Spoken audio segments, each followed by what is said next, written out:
You are listening to the Secret Teachings Radio. This is a very short pre-show so that we can test out the new studio stream and make sure everything is working properly. The majority of our audience is on YouTube and other social media platforms. Tonight we are using Rumble because it is free and it seems to have a better video quality. I will bring myself up on the screen now for those of you to see me, and we'll test out some of the features here, and then we will pause and get started with the main show. That is the Secret Teachings Radio. Hello and welcome to TST Radio.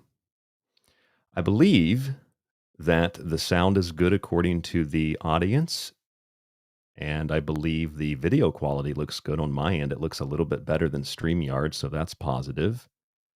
And I was under the impression that the live chat would not appear on my screen from YouTube or other platforms, but it appears to pop up here, so that looks good. Let's test out some of the other features. Let's test out our show promo, throw that on the screen, see if everybody can see that. Our show promo there. All right, that looks good too. Thank you all, by the way, for doing this little test with me. I have a big show prepared for tonight, a big presentation, a lot of resources, receipts, and documents to look through. Let's see if I can take off the live chat, put the live chat back on there. Oh, all right, it works. That's fantastic. I was under the impression that that did not work on Rumble, so that is a very positive thing. All righty, if you can see me and the promos are coming up, and let's make sure that we can see the banner on the bottom of the screen, make sure that comes up as well. Then it looks like everything is good. All right. So I guess our pre-show check is done. I will say hello to all of you in the chat room. This will be a very thorough and well presented, as well as it is a well prepared show tonight. I have a lot of documents to show you. And as you probably know, this show is not a flashy show. I don't like video. I don't like doing video. And considering how quickly things can be removed from the internet, I would prefer not to do video and prefer not to put additional time and effort into things like this for it to simply be removed. But nonetheless, I don't think that tonight's show is something that would get removed for typical reasons, although the people we're going to discuss tonight are lawsuit happy and they like to sue people and get stuff taken down from the internet. So if the video does get taken down, at least we'll have it up on our website, and I will also make sure that I save a copy on my computer as well. All right, if everything looks good, let's do this. Let's put that banner back up. It looks like the banner's working. And so the chat is working. That's good. I will test just to make sure. I was going to see if I could share on the screen the YouTube chat in case it didn't work on Rumble. So it looks like both of them work. I can also share the actual YouTube chat if I wanted to. So that's a nice little feature. I don't know if we're going to keep Rumble. It's free. I already got kicked off of it once, so we'll see if that happens again. And it looks like the notifications are also working on YouTube, so that's positive. This is a lot better than last week, because last week we had Facebook remove our account, and we also had technical problems with our two guests. I mean, it's amazing that we can even converse, considering that they were in Florida and I am in Tokyo, Japan. Either way, it looks to all be working. So let me remove this from the screen. And just as a contingency plan, if something goes wrong with the live stream, what we'll do is I just stay on YouTube and I'll create a new live stream on YouTube, and we'll just turn our attention over to that. All right, so this is kind of a pre-show, making sure everything works as a test here on the new platform. And we will start the real show in just a moment. You won't hear any of this in the archive, but you will see this on Rumble and YouTube and X and Facebook, etc. As I said, I'm not a flashy guy, so it's kind of unfortunate. You put a lot of work and effort into shows, and then you publish something like that on a Rumble, and nobody clicks on it or even sees it, for that matter, because it's not flashy and there's not all the bells and whistles, which I don't like all that.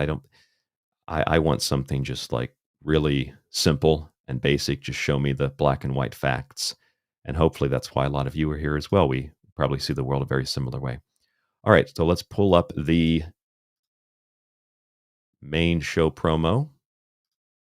And there it is. Billy Incarcerated and Good and Plenty of Lies, Part 2. I think most of you know what tonight's show is about. It'll be a fun show. If you're new to this radio show, then you'll maybe not know about this, and this might be boring to you, but nevertheless, you might enjoy it. And it's an example, I think, that can stretch across many different industries and fields of investigation, research, whatever you want to call it.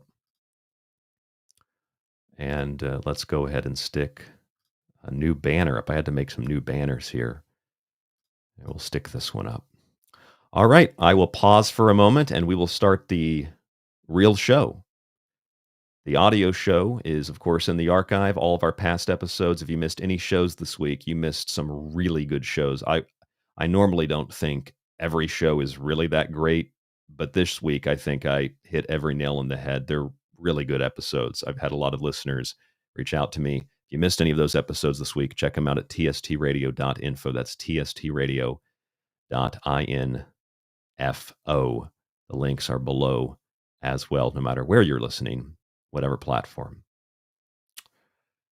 Let us begin the Secret Teachings Radio.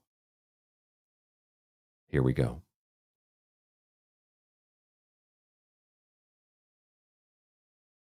Hello? Anybody home? Today, I want you to open your mind. I've almost come to the conclusion that the story is so damning that the mass of people can't deal with it. We are in process of developing a whole series of techniques to get people actually to love their servitude. We face a hostile ideology, global in scope, atheistic in character, ruthless in purpose, and insidious in method. For we are opposed around the world by a monolithic and ruthless conspiracy that relies primarily on covert means for expanding its sphere of influence. To change the minds and the attitudes and the beliefs of the people to bring about one world socialist totalitarian government. The potential for the disastrous rise of misplaced power exists. It has patterned itself after every dictator who has ever planted the ripping imprint of a boot on the pages of history since the beginning of time. If you can get people to consent to the state of affairs in which they are living, then you have a much more easily controllable society than you would if you were relying wholly on clubs and firing squads and concentration camps. Tools of conquest do not necessarily come with bombs and explosions and fallout. There are weapons that are simply thoughts, attitudes, prejudices. As you connect the dots between different people, organizations, religions, history, suddenly the picture starts to form. The kingdom of God is within man, not one man, nor a group of men. Someone born in the United States is not more special than someone born in Mexico. They're just vehicles for the consciousness to experience. They do not want your children to be educated. They do not want you to think too much. It was learned that the aliens had been and were then manipulating masses of people through secret societies, witchcraft, magic, the occult, and religion. They reach into our children. Music, television, books. Pray on children's innocence. How can I disprove lies that are stamped with an official seal? So if you have the opportunity to stand next to one of these machines, it feels like an altar to an alien god. Genetic power is the most awesome force the planet's ever seen, but you wield it like a kid that's found his dad's gun. The Army Air Forces has announced that a flying disc is now in the possession of the Army. Too many others know what's happening out there, and no government agency has jurisdiction over the truth. Any state, any entity, any ideology that fails to recognize the worth, the dignity, the rights of man, that state is obsolete. A case to be filed under M for mankind. in the Twilight Zone. It's about time some of you got acquainted with the real hard truth. If you don't connect the dots, it's just a mass of what's all this about.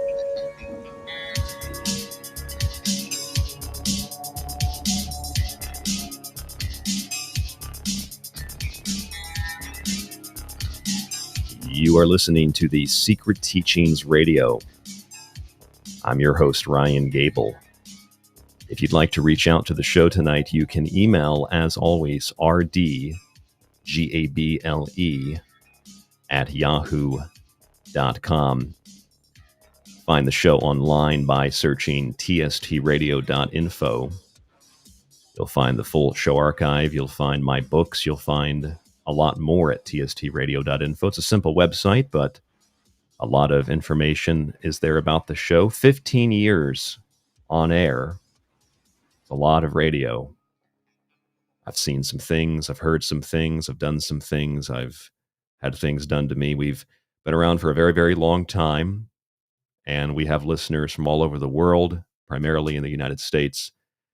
And we have a lot of listeners who've listened to us from the very beginning of the show. And as always, it is extremely humbling to know that so many people find us and listen to us without any advertisement, without any bells and whistles, without any fancy production, although people do tend to like our introduction. You know, I made that in Audacity when I was 21, 22 years old. So about 12, 13 years ago, I made that on Audacity, and I played that. It's changed over the years, but I've played that on the show ever since. It's been a very, very long time. Thank you so much for joining us in the chat. If you were here in the pre-show, the before show, you will know that we are testing out a new streaming service tonight. Everything seems to be working good and smooth as opposed to last week's Friday episode. I had a listener in the chat ask me why our co-host seemed upset last week when we had Mike D on the show. It was because he did a lot of preparation, and then we had all of those technical problems and then got banned from Facebook. So unfortunately, Mike did not get to give his presentation. He'll be back at some point, I'm sure, to do that. But tonight you just have me. For those of you on video, you might be watching on YouTube. You might be watching on X. You might be watching on, we still have my personal Facebook account. You might be watching on Rumble. Wherever you're watching, you might also look and say, there's only a handful of people, now maybe a few dozen, later maybe a few hundred, listening to this show. This show must suck. Maybe it does suck. I don't know. But what I do know is that there's only a few hundred people listening on those platforms, because this is primarily, first and foremost, this is an audio experience. This is a radio show, radio style. It's now a podcast. We've been on actual radio. I began on actual FM radio. I think I did AM for a short stint, but FM radio. That's what this is. This is an actual broadcast in more ways than one. So we focus on the audio portion of the show, but sometimes we need video. Tonight is probably the best example of why we need video, because we have documents, we have receipts. I think that's a term people are using more and more now. I don't like the popular lingo, but that's what people are saying. Receipts. They brought receipts. You have proof. I do have proof of what I'm going to talk about tonight. We have arrest records. We have state documents from the state of Florida, in this case, about one of our UFO ancient history con men named Billy Carson, or rather I should say, also known as Billy Carson, the man who changed his name in the process of dealing with severe legal trouble, including fraud. And Billy Carson will be at the forefront, at the center of tonight's expose. Some of it you might already know, but since it's such a niche area, there are probably very few people overall You might know this, but there are probably very few people overall who know or understand the context of who someone like Billy Carson is. He's the guy looking like P. Diddy in front of a bunch of money on our show promo tonight. You can see in the top corner of your screen. He looks like the rest of them, like Corey Goode and David Wilcock and Jimmy Church. He looks like a fraud because, that's, as far as I'm concerned, that's what he is. Well, it's also, according to the state of Florida, that's also what he is a fraud. And according to the people he defrauded and stole their identities, he's also a fraud. But we'll get to that. That's fun. That'll be a fun thing. I'm going to show you all the evidence and documents. That's why we need the video, is the point for tonight's show. I wanted to thank all of you for listening in the chat as well. We have a lot of listeners in the chat. We also have some new listeners in the chat as well. So thank you for joining us, whoever you are and wherever you're listening to these secret teachings. Evan Kelly is here. Evan said the bookshelf looks good, less sparse in the background. I even decorated it. Look, I threw up some snowflake tinsel that I got at Daiso, the Asian dollar store. I'm festive. I like to be festive. I have that up, and that's about the extent of my decorations. I'm an old school person. An aesthetic. I like aesthetics. I like simplicity. That's what I try to do here on the show. Just let's keep it simple. Someone in the chat said, keep it simple, stupid. Deborah is here. Mistos Dokos is also here. Hello, hello. Patriot Girl is here. Edward Preston is here. Hello, Edward, and welcome to the show. Joe Ryder is here. Noka is here. Jello Putin is here, as well as Flux. Flux is here. A lot of listeners in the chat. Lumina Mind, or Luminal Mind. I don't know if I've seen. Maybe it's your names look a little different on the Rumble chat as opposed to YouTube, so maybe I just haven't seen some of these names in here, and it's a different font. It's a different type of text. I don't know if I've seen that name in the chat, but either way, welcome to the Secret Teachings tonight. Mr. Sauce, I think Mr. Sauce is a new listener, at least, or maybe a new subscriber over here on our YouTube account. Diane Perry is here. Hello from Deer Park, Diane says. Hello from Japan, Diane. Victor is here. Hello, Victor. Death09 is also here. Hello. And Pound is here. And I know we have a lot of additional listeners. I can't sit here and go through the entire chat. Will is here.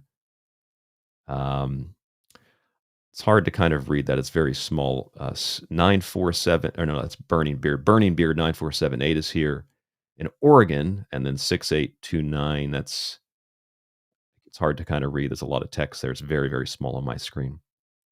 Thank you for listening to the Secret Teachings and tuning into the show. So as I said, this is an audio show, but tonight it's a video presentation. We do these Friday shows because listeners like you subscribe to the ad-free show archive, because listeners like you grab copies of my books, and because listeners like you, without any advertising or money behind the show, you find us and you support us. And because of that, we can do consistently what we do. This is our website. For those of you who don't know, we have our show promos put up there Monday through Friday. You've got the free archive as well. You can scroll through all the old episodes totally free, but there are advertisements. If you don't like that, go to the subscribe tab and subscribe to one of our various options. We also have Cash App and the Buy Me a Coffee option as well. And all the money that goes into this remains directly in the show. All right, that's all that you need to know, I think. Let's begin the actual feature presentation.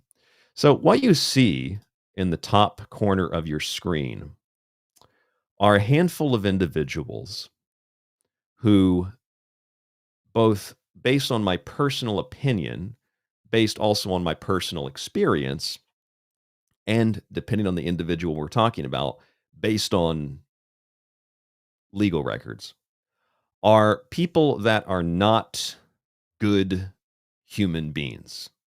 They are liars. They are frauds. They are con men. Or maybe, if we cut them any slack, they're just ignorant and potentially retarded. These individuals go by the names of, and we're not talking about all of them tonight, but the individuals you see on your screen here are Billy Carson, who in this particular image looks like P. Diddy, Corey Goode on the bottom left of that promo. That is an image actually from his deposition he did not think would be leaked to the public. And then you see on the right there, David Wilcock, who all of you are very familiar with because of our exposés of him over the last 10 to 12 years. He is included in this promo simply because he is in the new Corey Goode documentary, despite the fact that they have parted ways and David Wilcock has distanced himself from Corey Goode, considering that Corey Goode admitted he made all of his stories up and it's all intellectual property. It's not a real experience. There's no secret space program. He imagined it. And then the other individual you see peering over the head of David Wilcock in our promo tonight is a very particularly greasy individual named Jimmy Church, who I've had probably the most direct firsthand experience with, from Dark Matter Radio to private get-togethers at conferences, which one time I was magically, without his knowledge, invited to and attended. And that was a grand old time with Jimmy Church and their counters full of alcohol and drug jokes and very unsavory behavior. That's the same Jimmy Church that had me physically assaulted in Las Vegas. I really should have called the police and had his disgusting ass arrested. But got a really good show out of it. Maybe I'll re-upload that in the archive. I'll put that. What was that show called? What happens in Vegas doesn't stay in Vegas. That was a fun conference where I got physically assaulted by Jimmy Church's goons. So these are bad people, and the reason that I discuss them, people have told me I've got an obsession, which I do 5 shows a week, and they come out to be maybe like a dozen shows a year. It's like 1 show a month. But these people are still around, and they're still making lots of money by selling fake stories. They're selling lots of fake stories to lots of naive people. Now, the people that give them money consistently are usually people based on their audience, like who talks to them, who gives them. I've seen it firsthand in person, and I've also seen it in their chat rooms, that these are people that are typically poor. They're people that are, well, in David Wilcock's last live stream, they are people that are living quite literally in their RV at McDonald's. That's how they get their internet. And they log into the internet at McDonald's so that they can give David Wilcock their last $5. A lot of these people are on government assistance. A lot of these people are on welfare. They are in need of money, but they're sending their money to people like David Wilcock or people like Corey Goode, who's, I think his money's dried up because he had to declare bankruptcy. Oops.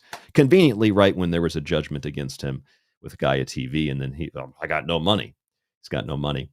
But, others have covered that. Others have pointed this out. I haven't done as much on Corey Goode because I never had a personal beef with him. I had personal beefs with Jimmy Church and personal beefs with David Wilcock, 2 guys that have attempted, or in some cases successfully, you assholes, blackballed me from conferences and blackballed me from radio networks.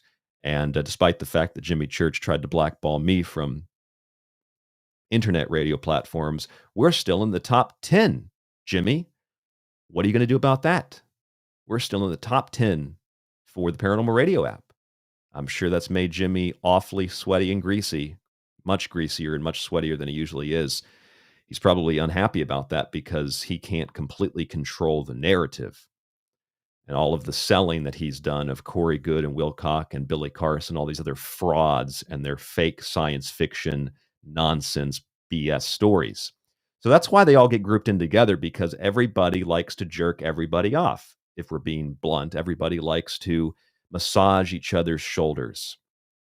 Everybody likes to sit down in a big circle jerk and whack each other off. Like, oh, you're so great. Tell me about how I'm great, and I'll tell you about how you're great, and you can come on my show, and I'll go on your show, and we'll just massage each other, and we'll continue to make a lot of money off of these things. Remember what happened? Maybe you don't, maybe you do. Remember what happened when I got assaulted at that conference with Jimmy Church? I did a whole show on it, and I played the audio of me talking to Jimmy, and I asked him, I said, Jimmy, you promoted these people. You promoted David Wilcock. You promoted Corey Goode. You made a lot of money off of these people. Don't you think that you should make, and if you have, I didn't hear it, my bad, Jimmy, don't you think you should make like a public statement or something, or like disavow the fact that these people have been caught lying and you've been caught selling that information to your audience? And Jimmy Church, to me, in my brain, in my world, Jimmy Church said something very famous in the sense that I've thought about it when I've done these shows. I think I've played it a few other times. He said, "What does it matter to you?" I have to think about that. What does it matter to me? My response to Jimmy was, it matters because, one, this is also my profession that I've done like 3 times as long as you. And 2, it matters because you sold something that was fake, and you did it on my territory. And then because you did that, you've, by extension, discredited legitimate investigation, legitimate questions, and legitimate analysis of things associated with the fake stuff that you sold. I didn't say it that articulate, but that is essentially what I said to Jimmy. You sold this stuff. You sold garbage to people. And then you think that you can just fly away with no consequences. I mean, he definitely has had consequences, but those are a result of his own actions. So tonight's show is not about Jimmy Church, but it's just an example of why all of these people get tied in together. They get tied in together because they all like to massage each other. They all like to make each other feel really good. I listened actually to about 20 minutes of a recent Jimmy Church, Billy Carson interview. And I thought, really, after it comes out that Billy Carson is a fraud, he's been arrested for fraud. You can find this on the state of Florida website. He's run a number of tax-free charities. Many of them have gone under. He's had to change his identity. He's had to change his websites to get away from the exposure. And people like this, sure, they're a dime a dozen, but people like this, if you don't know who they are, and you one day wake up and decide, I really want to learn about sacred geometry. I really want to learn about UFOs. You've heard Congress talking about it. So you go to the internet, you go to YouTube or something, you type in sacred geometry, mysteries, universe. You're going to get people like this. And you're going to listen to their videos, and it's going to sound really good because I listened to a Billy Carson video recently. He says the same thing everybody else says. He says, we're all one. We're all part of the universal hive mind crystal thing. And you just love, man, just love. And when you try to confront one of the people that support him and you say he's been arrested literally for fraud, and that's just one of many things that we could use as a reason that we would not trust him, on top of the quote, charities, the tax-free foundations. His followers say the same thing everybody else, like Jimmy Church or David Wilcock's followers, say. You know what they say? They say, just love, man. Why do you hate people? Just love. Well, why do they scam you? Why do you let them scam you? Why do you do that? I see a listener in the chat room. They just said, I get flooded with Billy Carson's spam texts. That's what Eric Schrock in the chat said. Why do you get flooded with Billy Carson's spam texts? Did he geofence you, or did you one time buy one of his fake materials, his fake course, or his fake books. Hey, at least we'll say with Billy Carson, I don't think he plagiarizes his book like Ishmael Perez does or like Dave Wilcock does.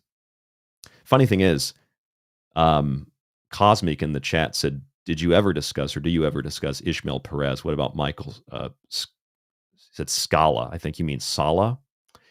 Yeah, the first time I saw Michael Sala, I got really uncomfortable because of the eyebrows and the way that he looks. He just looks like he's going to rip me off, I think, just a little bit. And then when I listened to him talk, I thought, well, this guy's just a total con artist. He's just a scammer. So there's nothing really I can say about Michael Sala. He's just a scammer in a Hawaiian shirt, really. But Ishmael Perez, he's a unique character because I have a friend who runs a bookstore, and my friend who runs the bookstore, he had a copy of Ishmael Perez's book, and he had it in the expensive case. And I said, why is Ishmael Perez's book in the expensive case? And he said, well, I know it's trash. I don't want to put words in my friend's mouth, but he said something like, I know it's trash. I know it's fake, but it's people love it. People really like it. I said, why? He said, well, because the guy this is what my friend told me. He's like a book expert. He's got a bookstore. He said, well, basically what happened was Ishmael Perez just plagiarized the whole thing. He just copied and pasted the most popular stuff from a bunch of other books into his book. And that's what, that's what made the book. And I thought, well, thank you for telling me that, so I don't have to read that piece of garbage and then talk about it. So I have mentioned Ishmael Perez. I met Ishmael Perez, by the way. And Ishmael Perez is he's like the Fabio of ufology. He just kind of stands there and women come up to him. Even guys come up to him. Everybody likes him because of the way he looks. And I've seen him, at a conference, basically, he's a warrior. He's a warrior on patrol for ass, basically. It's the only thing that he's not looking for aliens. He's looking for a piece of ass. People like this, I don't trust. People like this, I find to be sleazy. People like this, I find to be, especially in context with the kinds of stuff that they sell to the public, hope and love and light. I don't think people that are love and light do things like patrol for ass at a conference. I also don't think that people that are all love and light admit under oath that they lied about their stories. I also don't think that people who are love and light do really scummy things like Jimmy Church has done. And Jimmy, I know all about you, so I'm being very kind, not completely telling the audience exactly what you've done. They know enough. But love and light people don't do stuff like David Wilcock, where they squish spiders on live streams because, it's just in my space. Even I take spiders outside most of the time. So, I mean, these are not people that exemplify love and light. They do, on the other hand, exemplify, I think, darkness and hate.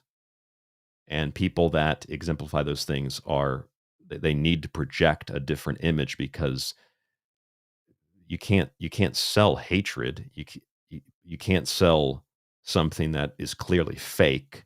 So you have to tell people that it's real. You have to tell people that this is all about love, so no one questions your stories.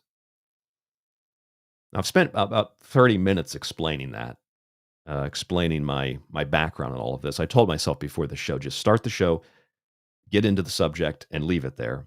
2 hours. And I thought, as soon as I got started, as the intro was playing, I need to explain the background on this a little bit. It's going to be a 3-hour show probably tonight. That's what I started thinking. I have the clip of Jimmy Church at that conference. It's a great clip. I wonder if I could pull it up here and see if any of it would play, or if I could pull up the exact place where I asked him, what he said. Why does it even matter? What do you care? It matters because you're a fraud, because you sold frauds. You sold people that are scammers, and you're still doing it, Jimmy. That's what it matters. So we can play a little bit of this. Oh, it's your son? Yeah. No, fake stories. There we go. Fake stories. Let's see. It's okay. I'm not interested. And Corey Goode's fake stories. That's it. Okay. No comments about the Corey Goode saga. I don't talk about him. Okay. That's it. Okay. You're not friends with him anymore, though, right? Dude, What's your name? Well, I think we've known each other for a while. What's your name? Ryan Gable. Okay, Ryan. Yeah, I remember you. Stop. No, don't tell me to stop. I'm asking you a serious question, Jimmy. I just told you 5 fucking times. I don't talk about it. And you want to drive it. Yeah, I would like to drive it because it's a very serious question as a radio Go ask host. somebody else. But I don't know who you are. I'm not the. You do know who I am. We were on Dark Matter together. What's that? We were on Dark Matter Radio together. That was 10 years ago. Well, okay, I remember you. Okay. Why are you being so confrontational? I'm not being confrontational. I thought I've been pretty kind. I've simply asked you a question. You did say that you 5 times. But I've asked you 5 different kinds of questions, 5 different versions of the question. What part of I don't talk about him you do not understand? But I also asked you about Wilcock. I'm asking you about Wilcock as well. I said the same thing. Okay, and I'm asking you on top of that, why don't you talk about them? I don't. Well, I'm saying you talked about them and talked with them before. I'm just asking what changed. Why do you care? Because I'm in this field too. I've done this for 14 years. I'm a radio host. You're a radio host. I've done this for 14 years. So why does it interest you? Because my career, and I would think your career as well, can be greatly affected by people selling fake stories. I find this shit interesting. Well, okay, the thing is, look, Corey Goode said he went to space. He never went to space. He admitted that in a deposition. Listen. He made up stories. What's your name? Are you going to get me thrown out? You know what your struggle is? You're walk my thinking a struggle. lot of a nuts and bolts shit. You need to start thinking about consciousness, and that will wake you up. But people made up fake stories to make money. It's not fake. Corey Goode admitted it. Consciousness Corey is Goode not admitted fake. in a deposition It's that it in was his fake. imagination. That's called consciousness. But that's made up, though. Consciousness. It's made up. He consciously made up a lie. Did you guys enjoy that? Yeah, he consciously made up a lie. See, confronting these people, you don't get much love and light. You get a lot of cursing. You get a lot of, hold on a second, let me get security to throw you out. And then you get a bunch of drones that come up and defend them. He didn't make it up. It's consciousness. No, he consciously made it up. He's a liar. He's a piece of trash. Jimmy Church is, Corey Goode is, David Wilcock is, and so is Billy Carson, and all of the other drones that follow them. That's right. Their followers who are continuing to follow them despite the fact are trash. These are trash human beings. These are very bad people that say love and light a bunch of times so that they can justify how lost and how truly unconscious they are. At least that's my assessment of it. It's my assessment of the situation. Consciousness, man. Just consciousness. Come on, consciousness. Just consciousness. Really? Well, did Corey Goode go to space? I don't think that he went to space. I think he made it up. Did you ever go to space? Did I ever go to space? Yes. In my physical body? Yes. I don't believe so, but I traveled astrally, and I traveled out to outer space. And oh, really? So he's never physically been there. Well, how did they age regress his body back? It's amazing, isn't it? claim that my information has changed their life in a good way. Even though the information is false, it's having beneficial results with people that read it. Well, I mean, people believe things. Yeah, that's called being delusional. That's called admitting that you lied to people for money, but as long as they feel good about it, then no big deal. So this is a great argument for anybody who ever gets arrested and tried for any kind of drug charge.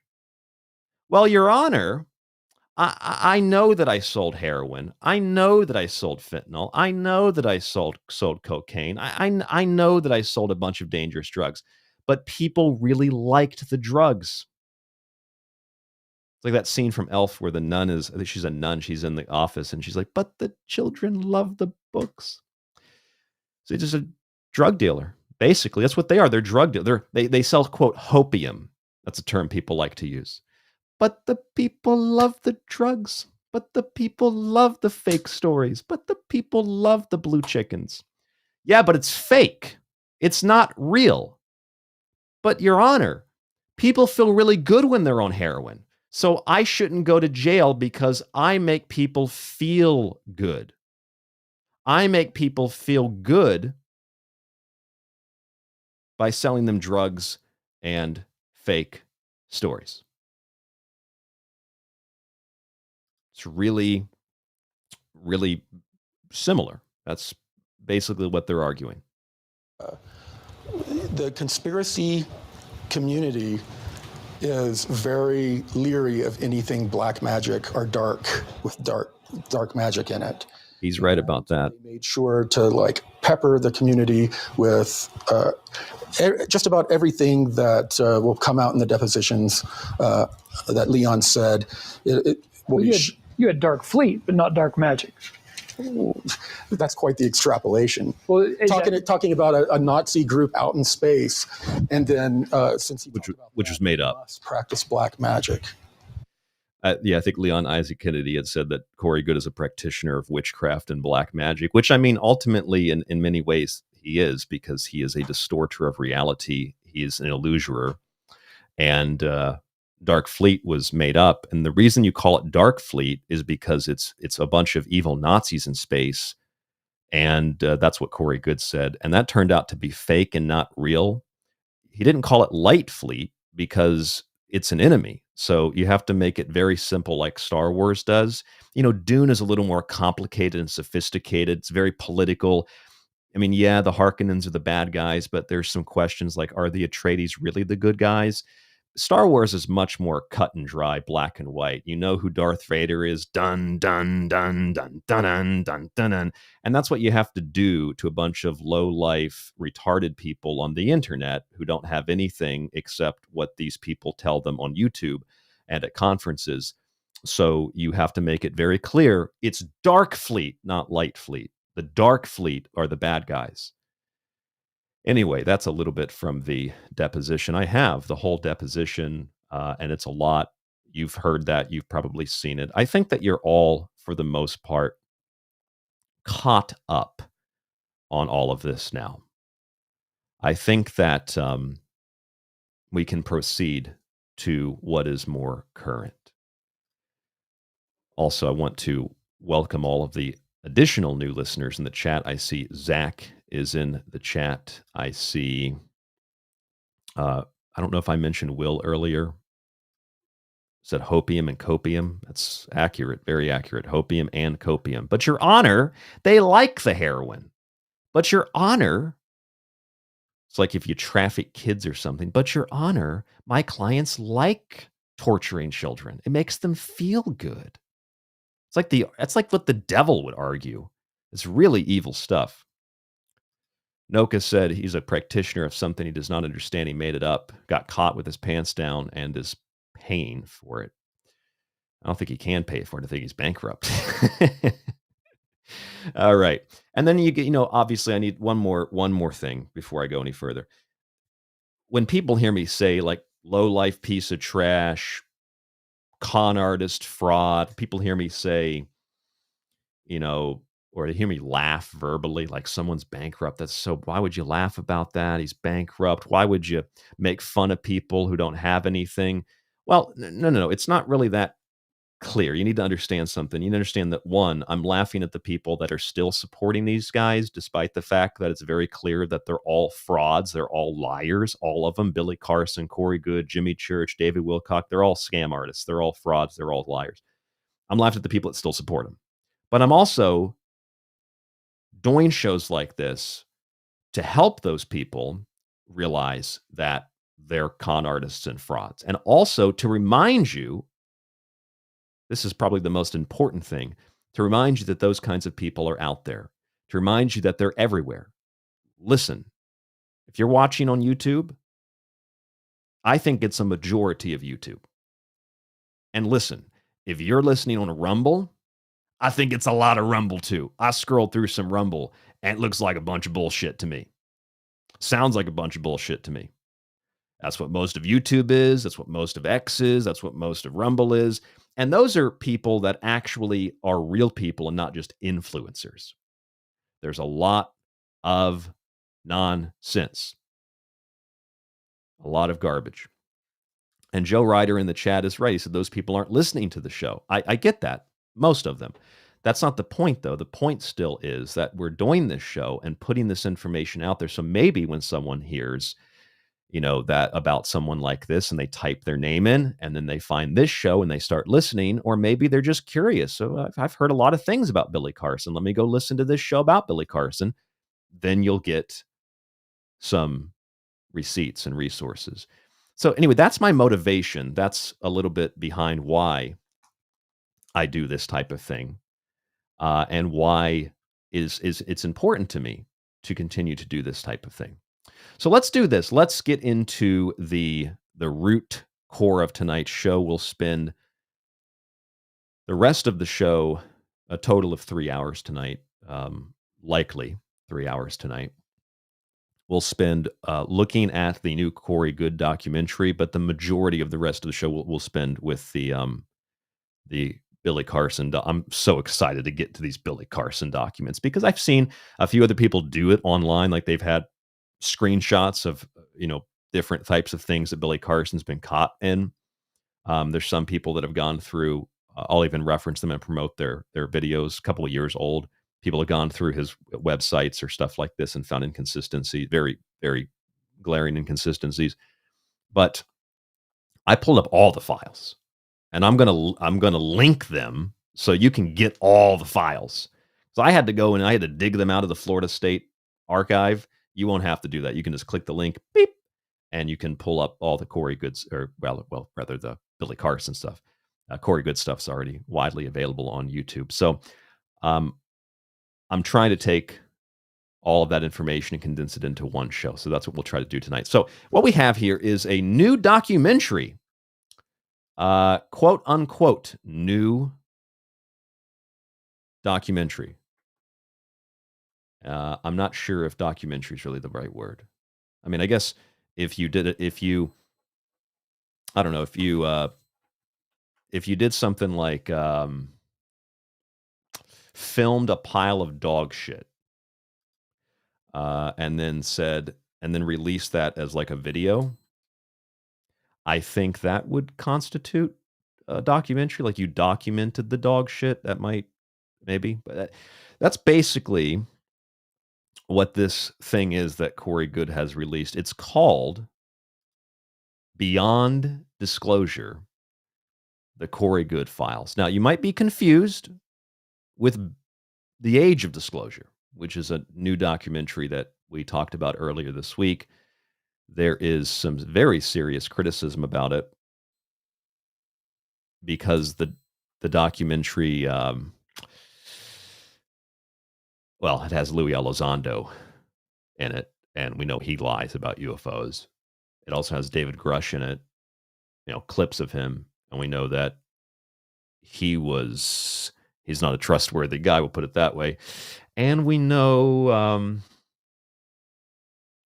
that Marco Rubio's not trustworthy at all, and he was selling the same historical narratives about 9/11 and also about Pearl Harbor, and he wants to go into a Cold War with China over technology suddenly out of nowhere. So I don't trust him either.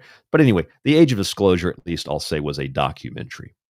Whatever this Corey Goode thing is, I don't know if this is really a documentary, but I guess it's a documentary if you were to film a piece of dog shit. I think maybe it would constitute a documentary. That's about it. Also, I'm getting like a very, very low audio hiss. I don't think anybody else can hear that, but I can. I think it's because of my little desk light here. And I do believe that it's gone now. If anybody else hears an audio hiss, let me know. We'll turn that little light off. So let me share my screen with you, and we will look. We're not going to play it because it's he owns it. But here is what it looks like. I'd recommend go watch it. I mean, you probably already know most of what's in it, but go watch it. See what you think of it. It's really embarrassing to admit. It's not as embarrassing as admitting that, David Wilcock has constipation, but he puts that on the slide on his live stream. But it's a little bit embarrassing that I spent $5. I spent $5 to watch this piece of work. I paid $5. That's a lot of money for what this is. Anyway, this is what it looks like. Corey Goode, Beyond Disclosure, the Corey Goode Files. Corey Goode Files. Surprisingly, it has 13 people that have watched it. I'm 2 of them. I'm joking. That's 13 reviews. It's a documentary. It's considered heavy, psychological, and intense. Beyond Disclosure, the Corey Goode Files. After claiming he served 20 years in a secret space program, Corey Goode became a UFO icon, then a lightning rod. This documentary follows his rise and the strange intersection of memory, myth, and media in the age of disclosure. Now, we could rewrite that for him. It actually should say this documentary follows his rise and tragic fall into bankruptcy. And that's where it should end. But he made it to make himself, if you don't want to watch it, he made this documentary to make himself look like a victim of conspiracy. He made this documentary to make himself look as if he was never lying. He had to make up stories to conceal the truth about what he actually experienced. Although he says that he had to do that after the fact, which I think discredits the whole documentary. It's a piece of garbage anyway. But he also says, and in the documentary, if I recall this correctly, that he did this from the start. So there's inconsistency in the documentary that he released where he's like, I had to do this from the start, but then also I started doing it later when I realized that, there's some issues with the way that these stories are taken. So he contradicts himself in the documentary. It's amazing to think that someone released this under the belief that this was going to get their reputation back for being like a secret space soldier or something. I don't even know what the hell the guy's talking about, but you see it's listed here next to the age of disclosure, which I was, I'm concerned with, because this is the problem. This is the problem. I mean, do you think it's a coincidence that David Wilcock and Corey Goode and all these people always seem to be having like insider information about what is currently the topical subject? You think it's a coincidence? Maybe it is, but do you think it's a coincidence that Corey Goode releases this film right when the Age of Disclosure drops? So it's Age of Disclosure is one of the number 1 films on Amazon Prime. You go to find it, and what else do you get recommendations for? Beyond Disclosure. See, Corey Goode is beyond the Age of Disclosure. Yes, Joe Ryder, I rented this. I know that probably makes me look like a sucker, but I paid him $5 so his kids could have food. And so I could felt him and make fun of his documentary a little bit on tonight's show. It's all good, clean fun. I'm going to play what he said, not what I said. Cheryl in the chat, that is a very accurate statement. Quote, they're so full of shit. Yep, so full of shit. They are exploding. So full of shit, so full of hot air. Beyond disclosure. He's beyond typical disclosure, folks. The Corey Goode Files. Let me stop sharing my screen. And what we will do is I will play you some clips from this documentary. I can't play the documentary, obviously, on video because that's a huge copyright issue. They have, issues with people just playing audio clips of them for that matter. But let's just play the introduction, the first. So what I did was I thought, well, this is a really crappy documentary. I'm going to get the crappiest pieces of paper I can find. Look at this paper. It's all ripped and torn. I got the crappiest pieces of paper from the crappiest notebook I could find. And I scribbled down a bunch of timestamps. We're not going to go through all of these because we'd be here all day, all night. But let's play a couple of them. Let's just play the introduction. Actually, you could just play the trailer.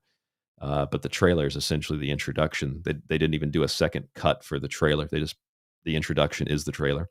Let's play a moment of this. Let's listen to a little bit of what this documentary is all about. Are you ready? This is the Corey Goode document. This is beyond disclosure. It's way beyond disclosure. It's above majestic. It's beyond this. Everything's above and beyond, and gotta make it sound official. Love and light. Here we go. In every field of human endeavor, from time to time, a voice, a face, or a performance emerges that stands apart. From actors to athletes to politicians, even alien abductees, we're mesmerized by the effects of fame. And it's so wonderfully human to judge from our living rooms. But what would you do if... I'm not judging from my living room. I'm judging from having attended these talks and having been there firsthand in person. I'm judging from knowing the behind the scenes. I'm judging because I have the evidence. That's how I'm judging. Which this first 27 seconds of the documentary would be a great introduction if you were going to destroy Corey Goode and say, you know, he was just consumed by fame, and that's the rise and fall of Corey Goode. And you really only need 30 seconds to explain that, and then it's to play a clip of the deposition, and then it's over. It's really how fast it should be. Mistos Dokos in the chat said, "Thanks for taking one for the team, Ryan. You are welcome." It's a big one. I don't even want to play this, but all right. Millions of people suddenly wanted something from you. So this is the introduction to the documentary. People want a lot of things from Corey Goode. I mean, I wanted the truth. That's really the only thing that I wanted. I wanted to get to the truth. I had no idea how much the ESETI Ranch would be involved in this documentary. I wasn't, a big Corey Goode, really even detractor at first. I didn't follow the story as closely as I followed David Wilcock, so I didn't realize how intimately connected ESETI was to this. I've been to ESETI. So again, I'm not judging from my living room. I've been to ESETI. I was banned from ESETI, actually. I'll tell you the story real quick. I went to ESETI and I was asked by somebody, do you want to go on stage with some of the other people that are speaking? And do you want to be a part of the panel? And I said, why not? So I went up to the panel and I had some interesting opinions on UFOs. And by the end of the panel, James Gillen wasn't happy, because how it usually works is, despite the fact that James says, you come here, you have your own experience. If it's good, it's not my responsibility. If it's bad, it's not my responsibility. Just come and have your experience. I think what James is used to is James just says there's love and light in the 12th dimension, and there's UFOs on the mountain, man, and I'm talking to Pleiadians, and then women are just like, oh my God, James, this is so amazing. But they didn't do that. They asked me a bunch of questions, and then James got really upset. And then I witnessed James and his other, I want to say it was his brother. I don't know if it was his brother, but there was somebody else there. Let me tell you this. This is actually really critical to the Corey Goode documentary. We were there, and we were in a room where we were staying underneath of one of the meditation vibration massage halls. I'm sure that they do a lot of really great professional massage work there. But we were down. Clyde Lewis was there. Some other people from Portland were there.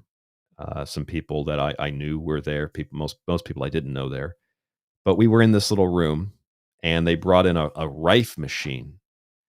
And the Rife, they called it a Rife machine. I'm not exactly sure if it was a Rife machine. But we went into this room. Or we were in this room, and they brought this machine in. The last day we were there, and they had every. This is why I don't trust James Gillen or his ESETI Ranch. They had everybody in the room, who wanted to do it could do the Rife machine, right? And you guys know, I love Clyde to death. Clyde's a bigger guy. He says, he describes himself as a big, hairy guy, right? So, and I'm a skinny, hairy guy. Clyde's a big, hairy guy. And Clyde wanted to do the Rife machine. They let him do the Rife machine. But the thing is, there was a difference between letting him do the Rife machine and letting one of the girls there do the Rife machine. When they had the girl do it, they tried to fill her up in front of everybody, like quite literally. Okay, like on video, this is the girl's legs, and they had to touch here very close to the groin area to see if she could feel the energy. That's how it worked. But when they gave it to Clyde, they just kind of went like, here you go. And they just kind of tossed it at him. But if you were a girl, you got the special James Gillen treatment of having somebody, James didn't do this, but his ranch, the special treatment of having somebody run their old, wrinkly, dirty hand up your leg to your groin, crotch area. But, you know, that's love and light, folks. And so when I did a show on that, you can imagine that I was no longer welcome back at ESETI. So let's go back to the documentary. ESETI plays an integral role in this documentary, and so does James Gillen.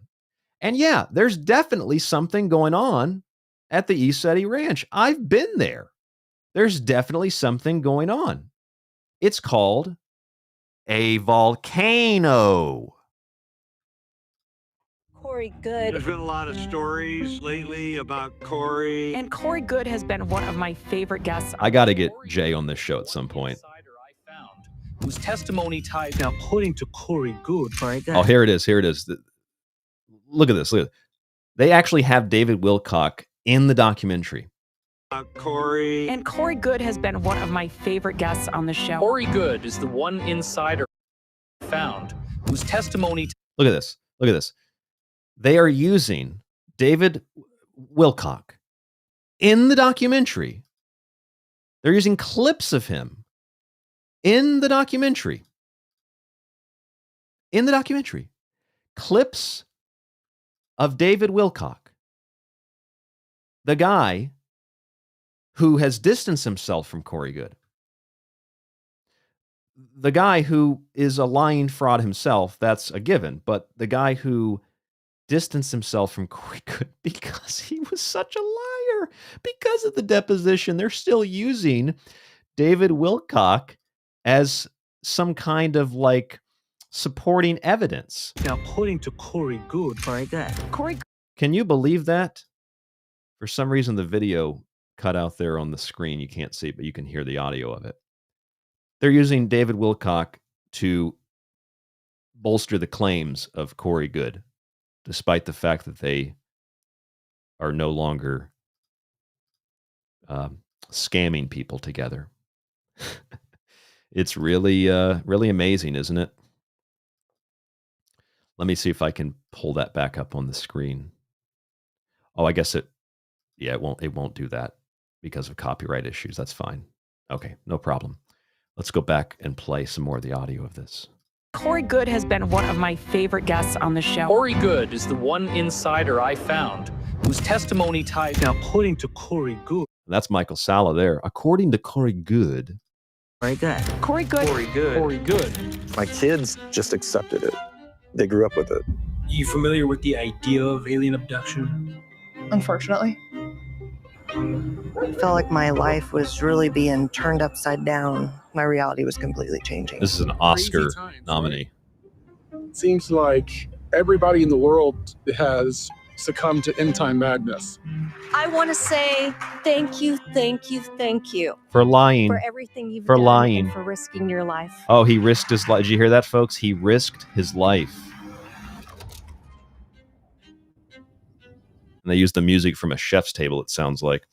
He risked his life. Did you hear that? He risked his life. Everybody's risking their life. I'm risking my life. Actually, this is more, I'm literally risking more by doing this show tonight than Corey Goode has ever risked. I'm risking more tonight because people like that are liable to send me a cease and desist letter from playing audio clips on my show. I'm risking more by doing this than Corey Goode has ever risked selling his fake stories. Let me look at some of these timestamps here. What do we have? How about 5 minutes This timestamp, and I don't remember what all these even are. This timestamp says superpowers or abilities. Let's see what kind of superpowers he has here. My children do. They're intuitive, empathic, and are also able to interact with people who have passed on. I would say they're pretty equal, but my daughter has more control and understanding over it, doesn't get freaked out, kind of embraces it a little bit more. I think I've always had it, but it wasn't until I was older that I really recognized it and started listening. So what they say in the documentary is that, Corey Goode, he was in he was in the government. I think he was at National Guard, I believe, if I don't know if I have that right. I think it was National Guard or something like that, State National Guard. And average family. And then he ended up having an injury where his kid basically poked his eye out or close to it, and he had to go to most of you who know the Corey Goode story know the story, had to go to the hospital. And when he was under anesthesia, he learned that he was in the secret space program. And then after years of making money and cheating on his wife and lying to people and then being disgraced and trying to sue everybody and then having that backfire on him, and then he has to declare bankruptcy, and then also I think lied about that based on the records I've seen, lied about how much the value was in the stuff that he had. He now has children that suddenly, even though he says they've always been able to do this, he never thought to mention that before. Suddenly, his kids have powers now. It's kind of like Jordan Sather, who now everybody gives a pass. I even saw Stephen Cambion interviewing this kid as if he's like trustworthy.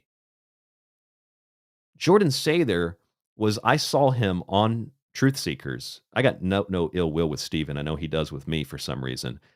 But I saw him on Truth Seekers. I don't know how old that interview is, but he was on Truth Seekers, and he was talking about how he's like, yeah, people just get away with doing, the lying. I was like, yeah, that's you, Jordan Sather. You got away with lying, and now you're a voice of reason because you decided to distance yourself from all these cons. He's in documentaries. People are interviewing him like, you're a piece of garbage, Jordan Sather. So is everybody else that's associated with these people. You don't get to be a part of this and then just fly away. No. That's not how it works. I remember. My audience remembers. Let's listen to Corey Goode.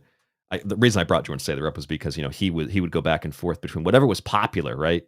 And that's pretty much what Corey Goode's doing. Wilcock went from Raw to the Archangel Michael. Corey Goode went from I did this to my kids have superpowers now.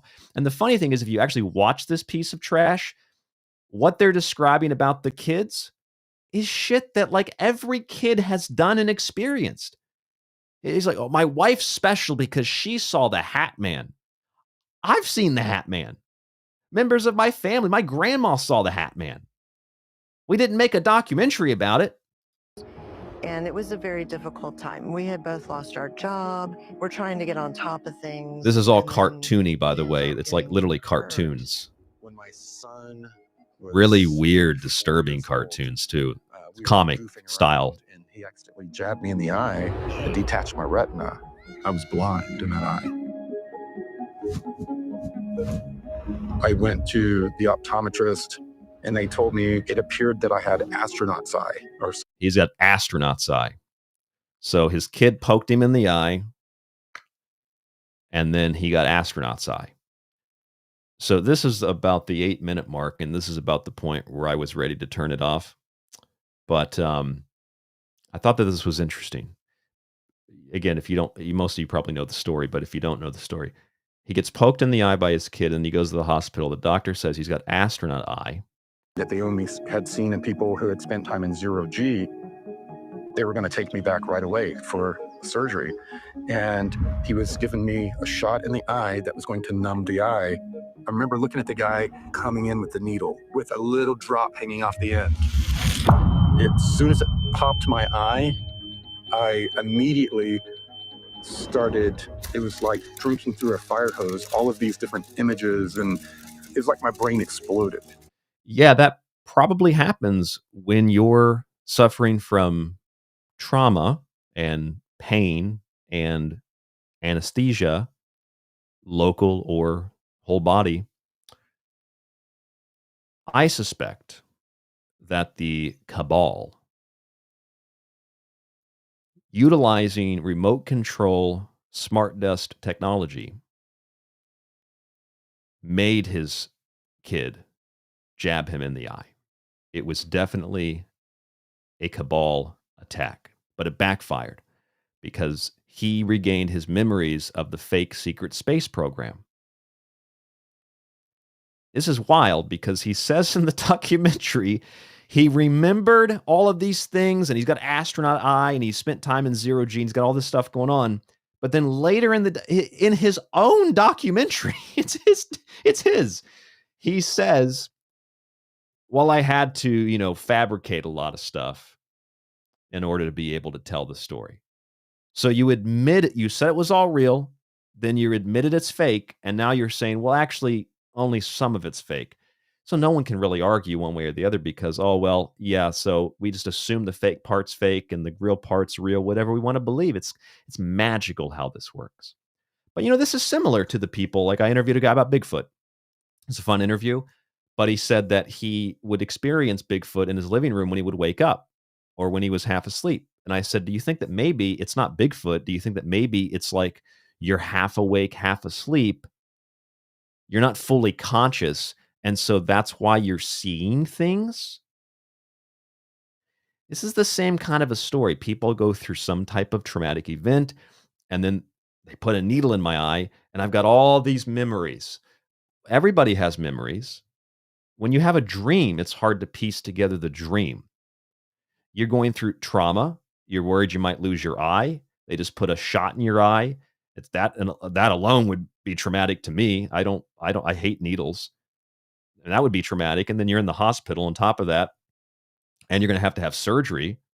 I mean, all of that seems like it would trigger a lot of memories, Corey. All kinds of things that you can't piece together. And especially because these people are admittedly big fans of sci-fi, you're probably going to get a lot of that mixed in together with it.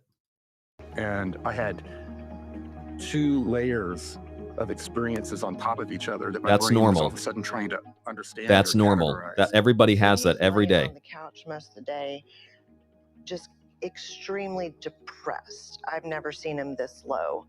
And I thought it was because of the, trauma going on in the eye. He wasn't telling me what About a secret space program trauma. Then they brought me back and they put me under anesthesia to do the surgery. And when I came out of surgery, the nurse attending me was, will you tell me more of your stories? You were telling me some pretty crazy stories. All right, so that's pretty much the main point of that timestamp. Trauma, a needle in the eye, and then anesthesia. I was under anesthesia one time. I never said anything weird or bizarre. Maybe that's because I have a clear conscience. But usually when people are under anesthesia, and if you're a nurse, a doctor, or someone listening to the show who knows about this, you'll know better than me. People say all kinds of crazy stuff. I think people say out loud the kinds of things that are inside that make up the basis of their dreams. It's just a bunch of stuff. And a lot of it, like when you have a dream, that you can isolate and understand what caused the dream. Like you watch a movie, a science fiction movie, you have a science fiction dream. You watch a movie about natural disaster dream. Whatever you watch, it gets in there. And then you have the dream. So when you're saying a bunch of stuff, it could either be something with the unconscious, subconscious mind, or you could have spent 20 years in a space program and didn't know it. Could be that easy. The subconscious, the unconscious are pretty unstable. And when you get rid of the conscious mind and you put someone under like that, they're going to say all kinds of stuff. And I guess that Now you'll be in the secret space program. So most of you know this. I like this clip. Let's see. This is where we'll fast forward here to 13 minutes because this is where he starts talking about the men in black. The military came in, basically arrested this guy, and it turned out that this guy was actually an ET. There's a lot of this that was secretly living amongst us. Really, like Men in Black? Sounds like Men in Black. Black. Oh, and he even says it. Lead them in this direction. And a lot of time it was when they were interrogating these beings that they would find. It was kind of like Men in Black. In Manhattan, there was a... It's kind of like Men in Black. Yeah, it is Men in Black. It's a movie. It's got Will Smith in it.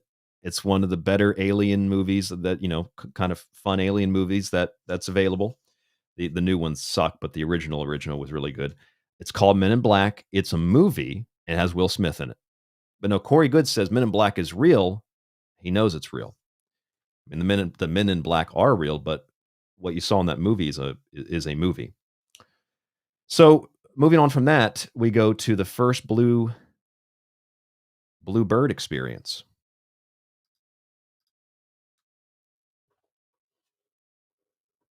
Although it is frozen. Oh, here we go. And in the dream, it's this blue bird being. And then through dreams for months and months, it would show itself to me a little bit more. The blue avians. They move very fluidly, almost ballet-like. They communicated completely telepathically, but they would do almost like a sign language at the same time. Yeah, not only did he steal this from a book, I'm pretty sure he stole the idea from Avatar too, to some extent. That's my theory. Will Kelly in the chat says, when you're watching a movie or TV, your brain slips into theta wave patterns. You become incredibly open to suggestions. Yes, Will, and he was incredibly open to Will Smith in Men in Black and believed that it was real. Let us skip ahead to. There's a lot of these little soundbite clips that I pulled. Oh, this is the one. I had completely forgotten about this, but this is so great. Who came to his house in the middle of the night? This is a great one. And I knew something had happened. I didn't know what. So I go out to the living room and I'm like, what happened last night? And he looked at me funny. He said, you remember? They probably had a party with Emery Smith. I said, no, I don't remember. But something happened. And he said, yeah. And he told me about when the Mayans came. The Mayans came. Now I was like, is that a biker gang? Is that like the Mayans, like in history Mayans? It's the latter. These Mayan beings, I think they're ancient Mayans. Ancient Mayans. They were up on a ship, like a rock ship. Holy shit. I think he described it kind of as a capsule shape. They took him like to a table and they were doing some So the ancient Mayans, like American Mayans, have a rock ship. I didn't say it. They said it. Has a rock ship in the air, in space. And they came to Corey Goode's house and they started doing some sort of light work on him. If you watch this documentary, 1959 timestamp, I actually got to take a screenshot of this and save it for my computer. He has a coffee mug. This is a cartoon comic, and the coffee mug says "World's Best Dad." You know, Corey, I find that really hard to believe. When you have lied to so many people, cheated on your wife and family, you have gone to such extremes to destroy other people that it's destroyed your family, and now you're using your kids to sell fake stories or experiences that are legitimate. Like, I've had the same experiences your kids have had. I just didn't sell it to the public. World's Best Dad. It's like a little piece of propaganda embedded in there. But these are ancient Mayans and rock ships. work on him. All those memories that had been flooding him they helped kind of compartmentalize them, and some of the ones that they were saying he doesn't need that memory, and so they were removing it. Yes, they removed the memory of him knowing that this is all made up bullshit. That is correct, Cheryl and Antonio in the chat. That is accurate. They are Mayans. That's right. He said Mayans. If you watch this, I mean, if you don't know the story, $5. I mean, it's better than a cup of coffee. Watch this trash. Mayans in rock ships. Antonio said the mine in that picture in a couple or in a capsule. Then they went to his house to play with a head ball. Oh, you mean like the Mayan games they used to play, like a soccer, almost. It's like a soccer kind of a rugby type of a sport. All right, so ancient Mayans. Now last night I didn't want to tell you guys this, but the Olmecs visited me, and they told me that this story is bullshit. But nobody knows who the Toltecs are, so nobody believes me. But they know who the Mayans are. Why didn't the Aztecs visit him? Why didn't the Olmecs visit him? Or the Toltecs visit him? You'd think that Viracocha would visit him directly, you know. But no, he's got little brown Mayan children that are doing energy work on him. Ooh, yeah. That makes a lot of sense. Well, that's why it's real, Ryan. No, that's why he's delusional. He probably watched Ancient Aliens, and there was something about the ancient Mayans, and then he went to bed and woke up, and then, you know, and his wife said, "I remember something last night." Yeah, you probably drank a bottle of vodka with Emery Smith, watching Ancient Aliens, passed out, and woke up with having a little bit of a difficulty figuring out what happened the night before. Holy shit. Let's move on. I love this question. This is a great question that is asked to Corey Goode in the documentary. Listen to this. I just had this knowing of when he would tell me what was going on at night or whatever, I was like, oh, okay, makes sense. Yeah, makes sense. So that's how you know his wife is also delusional. Honey, last night, ancient Mayans from a rock ship in space came here, gave me a cup of coffee and best dad mug, and then they did energy work on me so that I didn't remember the past. And his wife's like, oh, sure, yeah, that makes sense. That makes sense. I think that's certifiable. But she thought it made sense because she remembered it too, because she also watched Ancient Aliens the night before. Wow. But the question is coming up. Did you ever have a romantic interest on one of these trips? No. Did you ever have a romantic interest on one of these trips, which, by the way, included, quote, vessels that he flew around in? Did you have romantic interest on these trips? Yes. Either or. No, there. I didn't even think ETs. That'd be fascinating. No, there was no interest or even that type of energy. No, there wasn't. But there was interest with one of the people that worked for him. In 2017, you had a relationship, right, with someone other than your wife? Yes. Okay. And your wife found out about it at one point? I told her about it right after it happened. It was a person that worked with me that we knew very well, and things became intimate between me and the woman. And then I went directly and told my wife. We ended up going to marriage counseling. So I banged some woman that worked for me, which is like doubly scummy. And then I went and told my wife, and I'd assume she probably said, oh, that makes sense. And no big deal. The Mayans told him to bang his coworker. I thought that's interesting because they asked him that in the documentary, maybe to distance him, you know, his character, his image from the deposition where he admits that he does cheat on his wife, which is usually not something that someone who's love and light and the best dad in the world does, I don't think. So let's listen to that one more time. Okay, let's get this real clear. Did you ever have a romantic interest on one of these trips? No. With ETs? Either or. No, I didn't even think ETs. That'd be fascinating. No, there was no interest or even that type of energy. But I did cheat on my wife, and then I told her, and it was all okay. So he didn't want to bang the aliens. Possible in the settings with extraterrestrials, but on the On research Earth. vessel, there were a certain amount of females. It's just like the Navy. Just about everyone had a crush on someone, you know. Okay. Maybe he had a crush on one of the aliens. So I love that in the documentary where he says, no, I didn't have romantic feelings for any of these aliens or humans. But see, that's a fake story. It's all made up. But he did bang one of the people that he worked with. So not only is that not very love and light, it seems there's a relationship there between the question in the documentary, and then I have a clip of the deposition where he says that he cheated on his wife. So there's something going on there. Take that for what it is.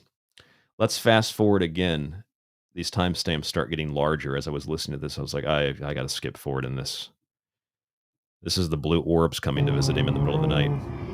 And silly me, I never taking him looked up. away to the moon. I went inside, I grabbed Corey, and I said, there's a weird noise out there, and the dogs are going crazy. He goes out. I should put up the fair use banner too. Put that up. I said, no. He said, there's a triangular craft up in the sky, right above. I guess the Mayans left. My son, when he was really young, freaked him out.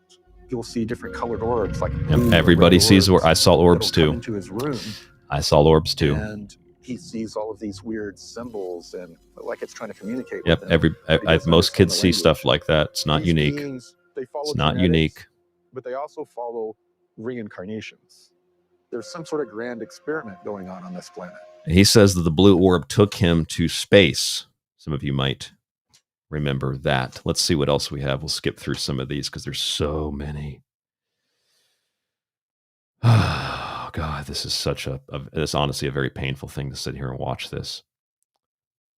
He's got his kids in this documentary who are telling their stories. You know, they've seen all kinds of stuff too. Maybe we should play that.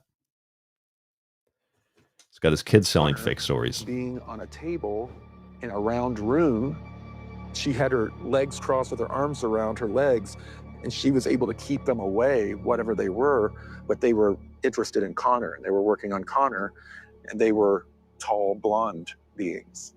I had like a dream that I was in, I didn't know it was a spaceship at the time, but I've kind of come to that conclusion. Yeah, my dad told me it was a spaceship. White room. It was a circular room, and down this hallway were thousands of doors, like just doors and doors and doors. And then to the right, I walk in this room, and right in front of me, there's like almost like a bar, a half circle kind of shape. And there's all of these like beings sitting there, and they're like blonde and really tall. Now I couldn't help but think when I was listening to this. So they're doing some kind of like she's in like a surgery type setting, and the beings are interested also in her brother. And I was thinking, like, am I hearing now? For the record, his daughter looks very unhealthy. So I was genuinely wondering if she was maybe in like surgery or something, or she was at the hospital. And the tall blondes were doctors and nurses. This is just, I'm thinking, and she actually had surgery, but then they're like taking a real story and turning it into a UFO abduction story. I have no evidence to back that up. I'm saying that I just wonder if that's possible. I wonder if it's possible that Corey is so sleazy that his daughter had surgery and then he tried to convince her that she was actually abducted by aliens. Because look, I mean, when I had anesthesia, when I had my ablation, I have a very good memory of all of it, just not falling asleep. But, you know, there were a few very brief moments when they had me choose music to put on. What kind of music do you want? I think I chose like old, like Edo area Japanese music, because it's very peaceful to me. So I think I remember they got that music on, and then I think they asked me a few questions. You know, they do that as you're kind of falling asleep. And there was a moment there where, like, you're kind of in that, it's just a moment though. You can look up and it feels very alien. You're hooked up to things. You got a tube in you. I was under some like machine, and they had my feet tied to it so I couldn't move them during the little operation. I mean, was that an alien? Maybe I was abducted. I just couldn't help but think when I heard his daughter's story that it's like, you might have just been at the hospital. Anyway, that's the impression I kind of got out of it. Now, this is great. This next part's great. This is where David Wilcock gets involved. I'm thinking, how are you putting this guy in the documentary? He's like borderline disavowed you, and they're using stuff Wilcock said. This is the only time I guess I would defend Wilcock. They're using stuff he said to justify Corey's story, to support Corey's story, even though Wilcock doesn't believe those things anymore. They're in the lower 4D. Now here's James. And some are in 3D. But the shadow people, you see those shadows in the corner of your eye moving around. That's your shadow, James. That's your shadow. That all ties into that lower 4D realm. During this time period, I was sharing information that I had with some people in the ufology field. Who do you think that is? David Wilcock.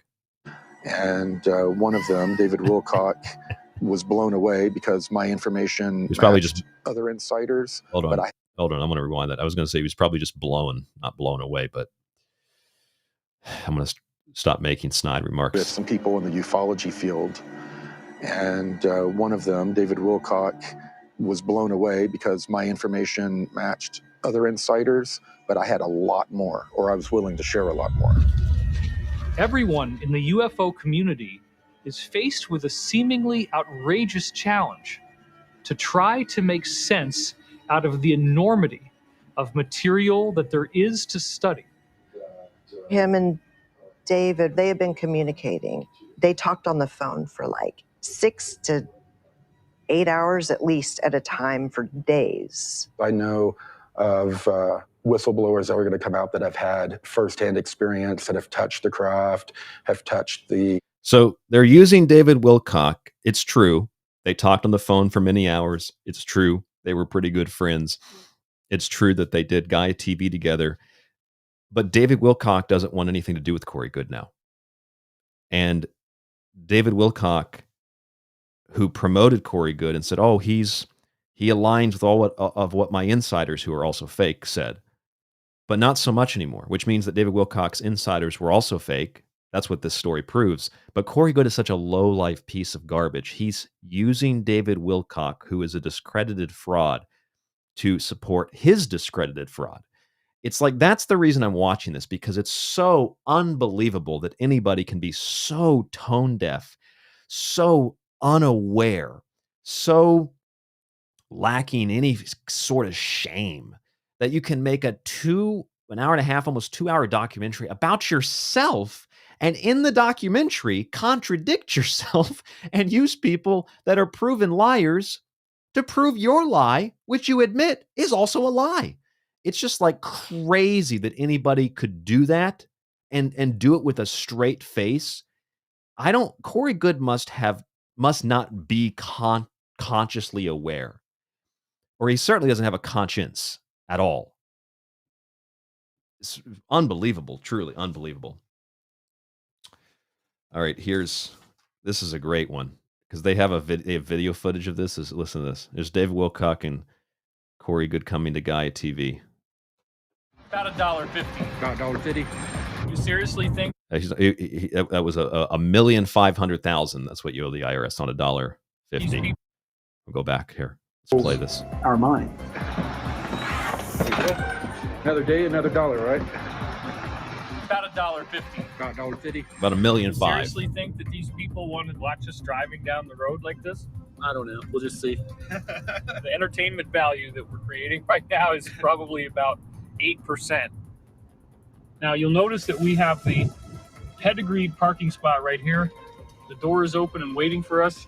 So they're coming into Gaia TV, and you go a little bit further in this, and at 4:40 or 44:45, the timestamp, Corey Goode has black helicopters like 9 episodes in 1 week because they Also had military sending us threats. I have video of helicopters doing orbits around our house. This is great because, one, they're not black helicopters. That's a Chinook helicopter.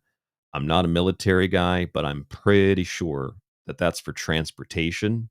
So I'm wondering why the military secret space program is sending transport helicopters to monitor Corey Goode.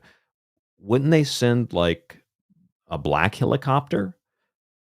Wouldn't they send maybe someone to just like sit in a car quietly and not make it obvious? They want to threaten him with the Chinook helicopter. I don't think that thing doesn't even have guns, does it? And it's like, if you live near a military base, you're going to see stuff like that. It's totally delusional. So I got a kick out of that one. Let's see what else we have here. Okay, we're almost done. We're very, very close to being done.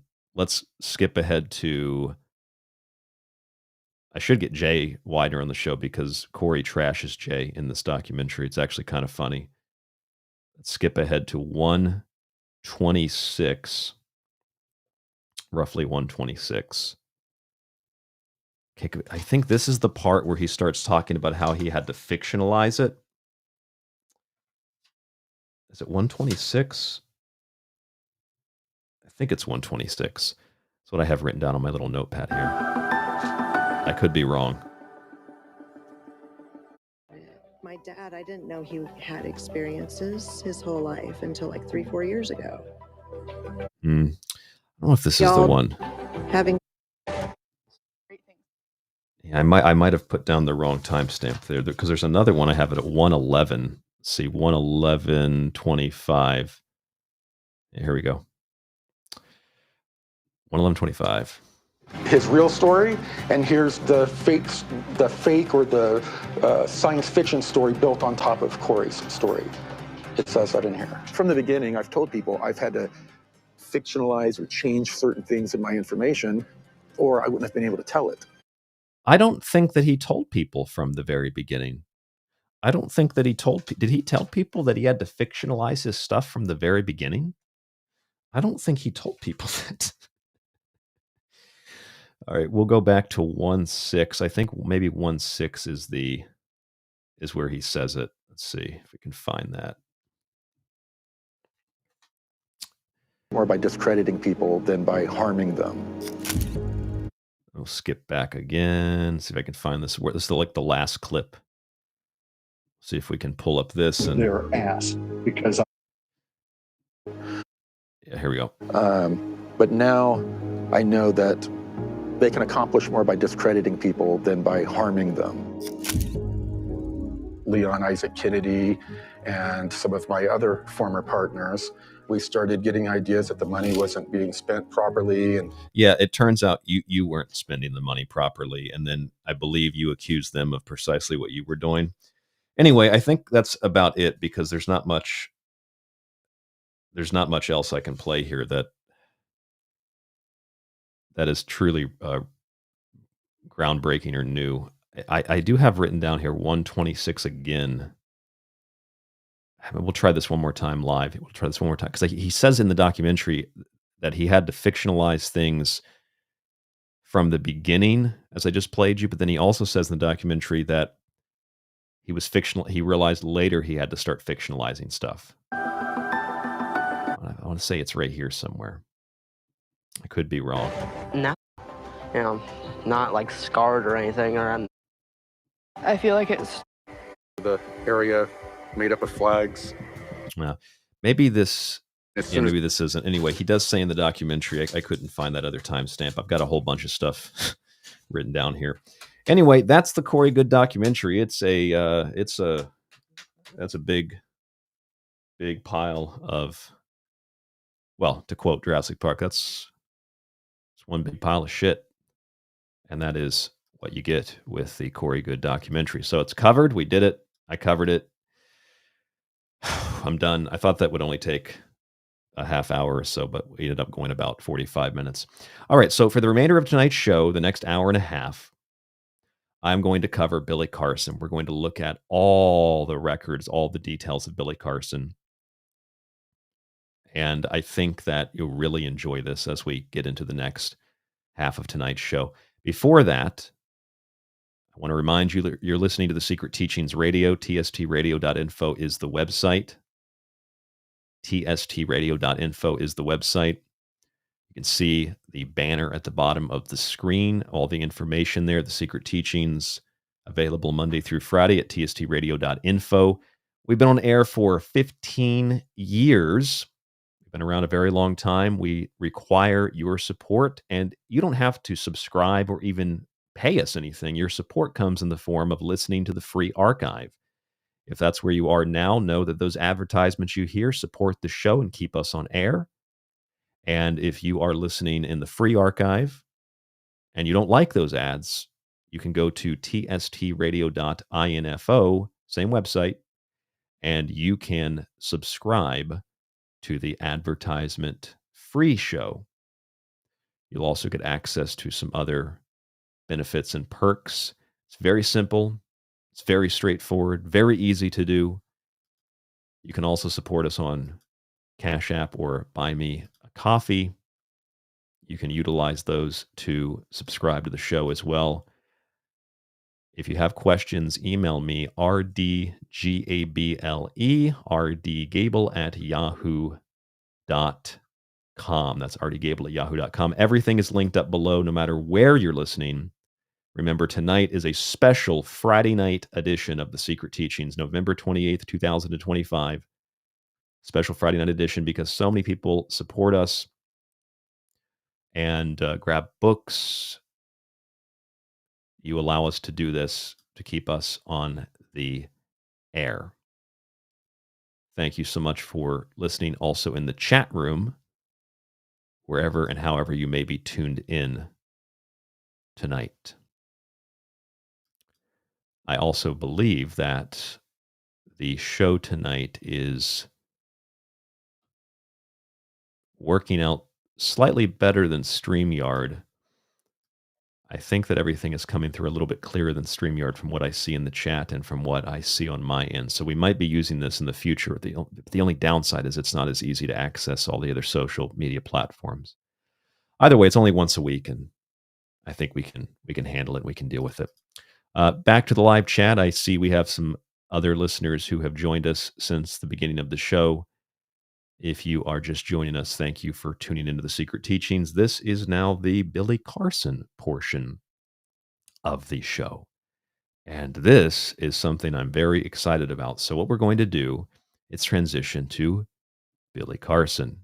Now, for those of you who don't know Billy Carson is a guy who I met Billy Carson one time. And when I met Billy Carson, I was kind of taken back by Billy Carson. I was like, what exactly and who exactly is Billy Carson? Because this guy was walking around a conference like he was, how do I explain it? He's like, my goodness, he's almost like a UFO version of Mike Epps. He's got like a UFO Cat Williams almost. He's a very, very interesting guy. He does dress very nice. He does, if he is scripted and he's in control of the whole presentation, he tends to speak pretty well. And he presents himself as a very, very successful and wealthy, outright very rich person. But the problem is when you get into Billy Carson's profile, his background, his legal troubles, his shady companies, you'd probably start to think that he's not really the trustworthy person that you might have otherwise thought. Maybe you don't think that he was ever trustworthy, but some people, a lot of people actually thought he was pretty trustworthy. Let's listen to his background here. This is from Gaia TV's website. It says Billy Carson was born September 1971, grew up in Miami, Florida. Known for his diverse contributions to many fields, Carson is an expert in topics ranging from hermetic sciences to hidden technologies. Now, already I've got an issue here. How exactly can you be an expert in hidden technologies if they're fucking hidden? How are you an expert in that? Are you an expert in knowing that there's nothing to know because it's hidden? I don't get this one. I don't get that. He frequently appears as a guest on popular networks, delving into topics such as secret space programs, extraterrestrial beings. Again, secret. They're secret. So how do you have access to that? That's a little different than my show being called The Secret Teachings, which is named after a book. He claims to actually be an expert at hidden technologies. He's an expert at the secret space program. Also, ancient anomalies and the potential origins of humanity. Carson is also the founder of Forbidden Knowledge News, a 2-time best-selling author of the Compendium of the Emerald Tablets, which I'm quite sure is partly stolen, partly made up nonsense. I'm actually quite sure that it's mostly made up nonsense. And a social media influencer with a combined following of over 4 million across a dozen accounts. See, they always tell you how many people are following you. How many people are following me? What does that matter? If you have one person with physical evidence, what does it matter if nobody follows them? And if someone has no evidence, but they have 1 million followers, what does it matter? They have no evidence. What matters is the evidence, right? Wilcock does this too. We've got 3,000-4,000 people watching right now. What does it matter? Billy Carson can have 4 million followers, and we could have a few hundred people watching the video. We have tens of thousands that listen to the show in the archive. But we could have tens of thousands of people listening in the archive, 100,000 people listening to the archive by the time this show makes it out to all the different platforms. 100,000 people, let's just say 100,000 people heard this show tonight. Overall, let's say. More like several tens of thousands, probably like 25, 30 initially, and then over the next couple of months, probably up to 100,000 perhaps. I don't know exactly the numbers. I don't really follow the numbers, but I know it's quite a bit. But if I've got your arrest papers, Billy, it doesn't matter if there are 4 million people or 4 people listening to me. I've got the records of you being arrested for fraud. But people change, Ryan. They do. People do change. And so you get arrested for fraud. All right, we'll give you a second chance. And then you run multiple foundations, tax-free groups that end up expiring because you don't file the paperwork and you don't report what you're spending the money on. That's strike number 2. And then lying about it. I wasn't arrested for no fraud. You ever realize that Billy Carson talks like a really well-educated person, and then as soon as you question him on who he is, suddenly he becomes like a stereotypical black guy who didn't finish school and, well, he's a stereotypical black guy. I can't really say it any other way. He's like the liberal version of what they want black people to act and look like and think. That's how he does it. I'm a scientist. People don't believe me when I say I'm a scientist. And then when someone's like, well, that's not Billy Carson's not even your real name. You changed your name, right? And we have a record. We know that that's true. I got the record from the state of Florida. He changed his name. And he's like, I didn't change my name. Now listen, I didn't do nothing. They accused me of all kinds of stuff. I didn't do nothing. They're trying to suppress the black man. He just gets real frustrated when you try to call him out on who he actually is. And the fact that he would lie about who he actually is strike number 3. I love this. Education. Billy Carson earned a certificate of science with an emphasis in neuroscience from MIT. In 2019, he enrolled at Harvard University to study ancient civilizations. Now, take careful note of the terms here. He enrolled. I could also enroll at Harvard University. Do you know how I could enroll at Harvard University? I can go to their website. Here it is on your screen. And I can go to what he enrolled in, ancient civilizations. And then I can go and click on the link, ancient civilizations. I think this is the link. Maybe there's a ancient history course, ancient civilization course at Harvard University. And most of these courses are what? Free. They're free. Ancient Civilization, Culture, and Literature course at Harvard, Ancient Civilization course, is free. And I believe that Joe Ryder in the chat is correct when he said he didn't finish, which I don't know if that's true or not, but the fact that it doesn't say Billy Carson education graduated from Harvard University with a degree in ancient civilizations. No, he enrolled in a free class at Harvard University on ancient civilizations. It's free. Free. I could do it right now. I could enroll on air in a free Harvard course. A free Harvard course.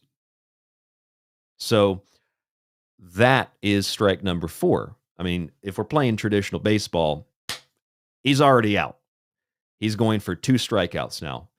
And then I do believe that the certificate of science with an emphasis in neuroscience at MIT, I believe he actually has a certificate, but a certificate is not a degree. And I do believe that based on what MIT says, I think it took Billy Carson like 2 or 3 times as long to acquire the certificate than it would normally any other person.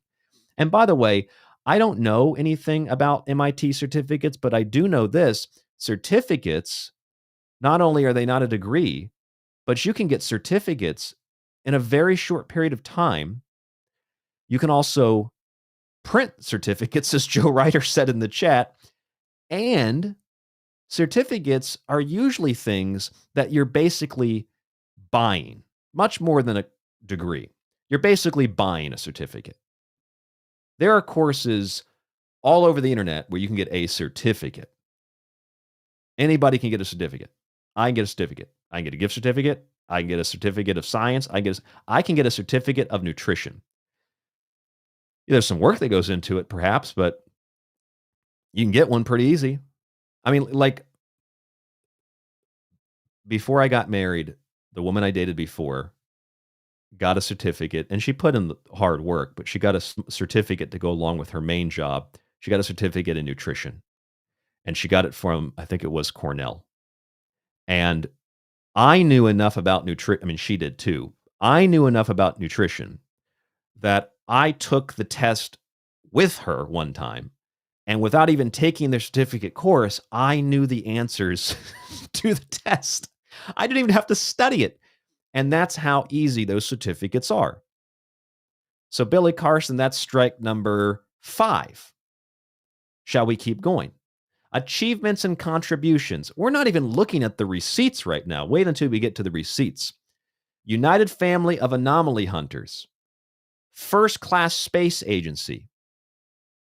United Family of Anomaly Hunters, co-founded to uncover evidence of solar system civilizations, pioneering archaeoastronomy and astroanthropology, which are words that he kind of partly made up because things like astrotheology is so famous and so well known. He's kind of made up his own. He just throws astro or archeo behind or in front of something. And that's his achievement. I mean, I use terms like occulture or pop conspiracy. It definitely wouldn't be one of my top achievements, though, to put that into my bio. First-class space agency. CEO, leading innovative research in alternative propulsion and zero-point energy advanced space exploration. It's kind of interesting because Stavati Aerospace is also doing that. And Stavati Aerospace hasn't built anything in 30 years. However, I believe, if we look this up, I believe Stavati Aerospace is trying to store cars now. And I believe that the city shut them down. How do you spell Stavati? Looks like NCIDA denies Stavati. Oops. Stavati Aerospace wants to use its 9400 Porter Road site grounds for another company to store cars, but the Niagara Town Planning Board isn't having it. They got thwarted again. Happens a lot. And yet people still somehow, for some reason, give these people money. I don't understand. I don't get it. But Stavati Aerospace is also working on space exploration and zero-point energy. So you have Stavati Aerospace hasn't built anything, and you have Billy Carson. One of his major achievements is first-class space agency. I quote this TV show a lot. There's a great show called It's Always Sunny in Philadelphia. And there's a character named Mac, whose mom is, his parents kind of trashy. His dad's in prison. His mom's like a drunk, smokes cigarettes all day. And I think there's an episode where Mac said something like, yeah, my mom, she achieved a lot or something. She was, the head, she ran a Jiffy Lube, I think is what he said. And one of his friends is like, well, it's Jiffy Lube. There's like 3 people working at Jiffy Lube. So I don't know if that's really an accomplishment. He said, well, don't belittle my mother's accomplishments, bro. That's kind of what's happening here. Like, your achievement is first-class space agency. What have they done? Nothing. The CEO? Anybody can create a company and be the CEO. Looks like strike number 6. Billy Carson's striking out a lot here just in his bio. And anybody can see this. You don't even need receipts. You just can look at this and be like, certificate of science, a certificate. He just enrolled in a free course at Harvard. Anybody can do that. I know more about ancient civilization than Billy Carson does, and I'm not an expert at it. And these are his achievements and contributions. What are his contributions, by the way? Rights for Entrepreneur Leadership and Thrive Global, founded Pantheon Elite Records, because he's got his hands in everything. Billy Carson, I do also believe, ran a bikini team, which is pretty suspicious for a love and light warrior of morality and all that. It's bikini team. We'll look at that here in a little bit as well. And then he's got his book publications there. Okay, so that's just his biography. That's just the biography. And there's already a lot going on there in that biography. There's already a lot going on. What I wanted to do was, I found there's actually several people on the internet that have done exposés of Billy Carson. One person I found, and this is an older expose. One person I found, their name is John Clash. You might know who John Clash is, rather. He has a YouTube account, and he did a show called Billy Carson's Space Agency Scam and Investigation. And I want to play this for you. I believe I can also show it to you. I want to play this for you and give total full credit to John Clash. This was 2 years and change ago, I believe, that he initially had published this. And I just wanted to play a few small clips from it. You can find his YouTube page. Type in John, Jon, Clash, Clash. John Clash did a really good job on this. Let's play I have a few clips of it here. Play a little bit of his investigation of Billy Carson's website. And the main reason I want to play this for you is because I want you to see what he documented 2 years ago. And like Billy Carson's name, which changed, he changed his name. Billy also changed his website and deleted a lot of the things that John Clash points out are inconsistent on the website before, which is very suspicious. So let's watch a little clip of this from John Clash. Let's listen to a little clip of this. He has the First Class Space Agency website up, which is firstclassspace.agency or firstclassspaceagency.com. It takes you, I believe, to the same website. So this is the website now. If you're watching the video, this is First Class Space Agency now. We'll get into this in a little bit. And this is what it used to look like just a few months ago. Really, it looked like this. And I'm not critiquing the low quality of the website because I, by choice, have a very simple website myself. But there's some problems with his website. Let's listen and watch. Look at their projects.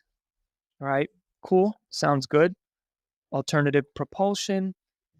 Then this was my first little red flag thing here. So you hit clients, right? And so here at First Class Space Agency, we are dedicated to providing the highest level of quality, service, and support. To inquire about becoming a client or vendor, please contact us, blah, blah, blah. So this was the first link that I noticed was not working. So this is somebody that they're partnered with, right? So the Forterra Nova, whatever that is. So you click to go to their website and non-existent, but you could buy it for $288. I used to live at 288 Riverdale. Ooh, the universe. All right, so let's go to the next one. So if you don't understand what's happening, John Clash went to firstclassspace.agency, Billy's website, and he found that the clients that are linked up, in the case of the first one he clicks, is not active. Like, they don't even have a website. They're not really a company. I did more research on that. I dug into it a little bit. And I found that Billy Carson actually created that company. And I have proof of it because this is the Division of Corporations, sunbiz.org. This is the state of Florida, an official state of Florida website. And the status of that company is inactive. Do you see that? It's inactive. Fort Terra Nova, LLC. You see that, right? If you can't see this, you need to go find the video for tonight. Or if you'd like to see anything that I'm sharing with you, I can email you links. This is the Florida Department of State, sunbiz.org, Division of Corporations, an official state of Florida website. Here's Fort Terra Nova. That's exactly what you were just looking at in this video. Fort Terra Nova. That's a partner of the First Class Space Agency. And then you go to the state of Florida website and you'll find that it's not only inactive, but you'll find, and this is all public information, folks. So the addresses, the mailing addresses, this is not doxing. This is all public information. Anybody can access this on the state of Florida website. And look who is the registered agent. Carson, Billy, and this is in Florida. I have a really hard time believing that this is a different Billy Carson in Florida with a company called Fort Terra Nova, LLC, which is also linked up on his website, the Billy Carson. Maybe this is a different Billy Carson on his website as a partner. And yes, as Deborah in the chat points out with laughing emojis, NASA. Yes, I'm sure NASA has a very good relationship with Billy Carson. I think that he puts NASA there because I don't think he lives too far from NASA, so he probably went to like a free talk one time, I would assume.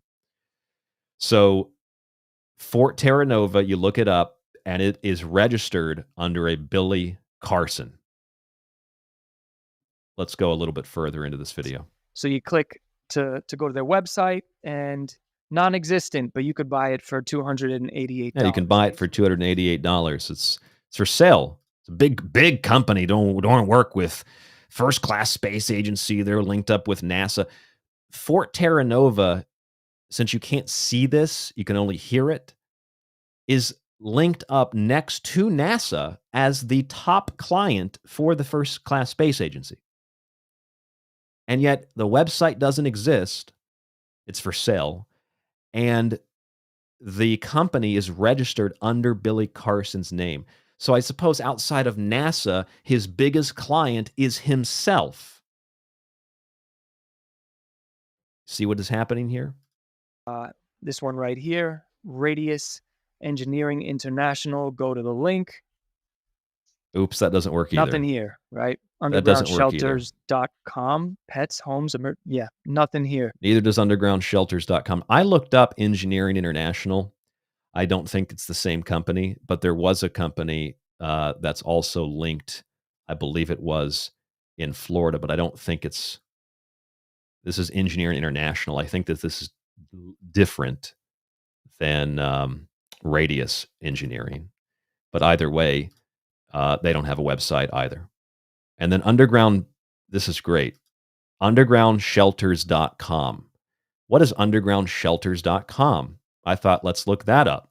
Let's do some more research into that. Well, that website doesn't exist 2 years ago. It still doesn't exist today. So undergroundshelters.com, it's not a real website. You ever heard anybody joke about NASA and people say never a straight answer? Jim Mars used to say that.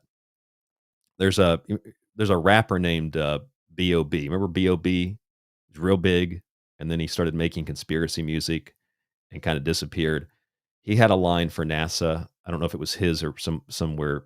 He found it somewhere else. Maybe somebody, conspiracy person online, made it up. But NASA, he said, was not a space agency, which we could say that Billy Carson runs NASA because First Class Space Agency is not a space agency. Billy Carson runs NASA. If you'd like to steal that, Billy, feel free. Not a space agency. CEO of not a space agency. Nor are they building underground shelters. You notice that Billy's got a little bit of a hand in everything, right? He's got Fort Terra Nova. He's got engineering companies. He's got underground shelters, which, by the way, when I was in Sedona and saw Billy Carson speaking at an event, Billy Carson told the audience in Sedona that he was building underground bases and that he needed investments, money from people to build these underground bases. He also used the word military bases. Now, I was extremely confused when I heard the term military because I thought, so a civilian is building military bases, not like a private contractor, super secret, but some random guy on the internet that's been arrested for fraud needs your money to build military bases also with your tax dollars. So I'm really confused. Not a space agency, not an underground shelter company. They also have a Facebook page, which is, if it is still up, it was quite just ridiculous, their Facebook page. I believe it was like a 1980s generated image of what an underground bunker would look like or something. Something from like a 1980s video game. It's horrible. Let's go back to the video. Nothing here. Then we go to this Mars one, Mars Discoveries. You go to the link. Nothing here. Mars Discoveries, nothing there. I went, because this was 2 years ago, I looked up Mars Discoveries, and we found that this is Mars Discoveries. It's a page that also doesn't load. So 2 years ago, Billy Carson, on his website, had all of these companies linked up that he was working with. And you just click on the top ones with the exception of NASA, and one of them is a company that he owns that is his own, he's his own client. Another company has no website. Another company has no website. And a third company has no website. They have virtually no presence at all online because I don't think they're real companies. Or they're like shell companies. I don't think they're real. Just blank. Can't discover anything on MarsDiscovery.com. And none of the others and I confirm links, that. So Here's my Yeah. confirmation today. That was my first red flag. Then Yes, that was his first red flag. He has many more in his presentation. I do too. Check this out. Mars Discoveries Facebook group. Let's look at this. Mars Discoveries Facebook group. 26,600 members. And Mars Discoveries Facebook group is a what? Forbidden knowledge company. Look at that. Do you understand what I am explaining and showing you? I hope that this is very clear. Billy Carson is his own client.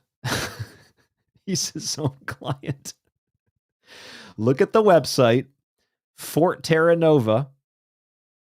And here, once again, just to clarify and confirm, here is Fort Terra Nova in the state of Florida.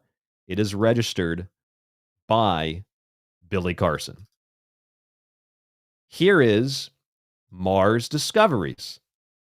It is registered on Facebook under Forbidden Knowledge News, aka Billy Carson. In other words,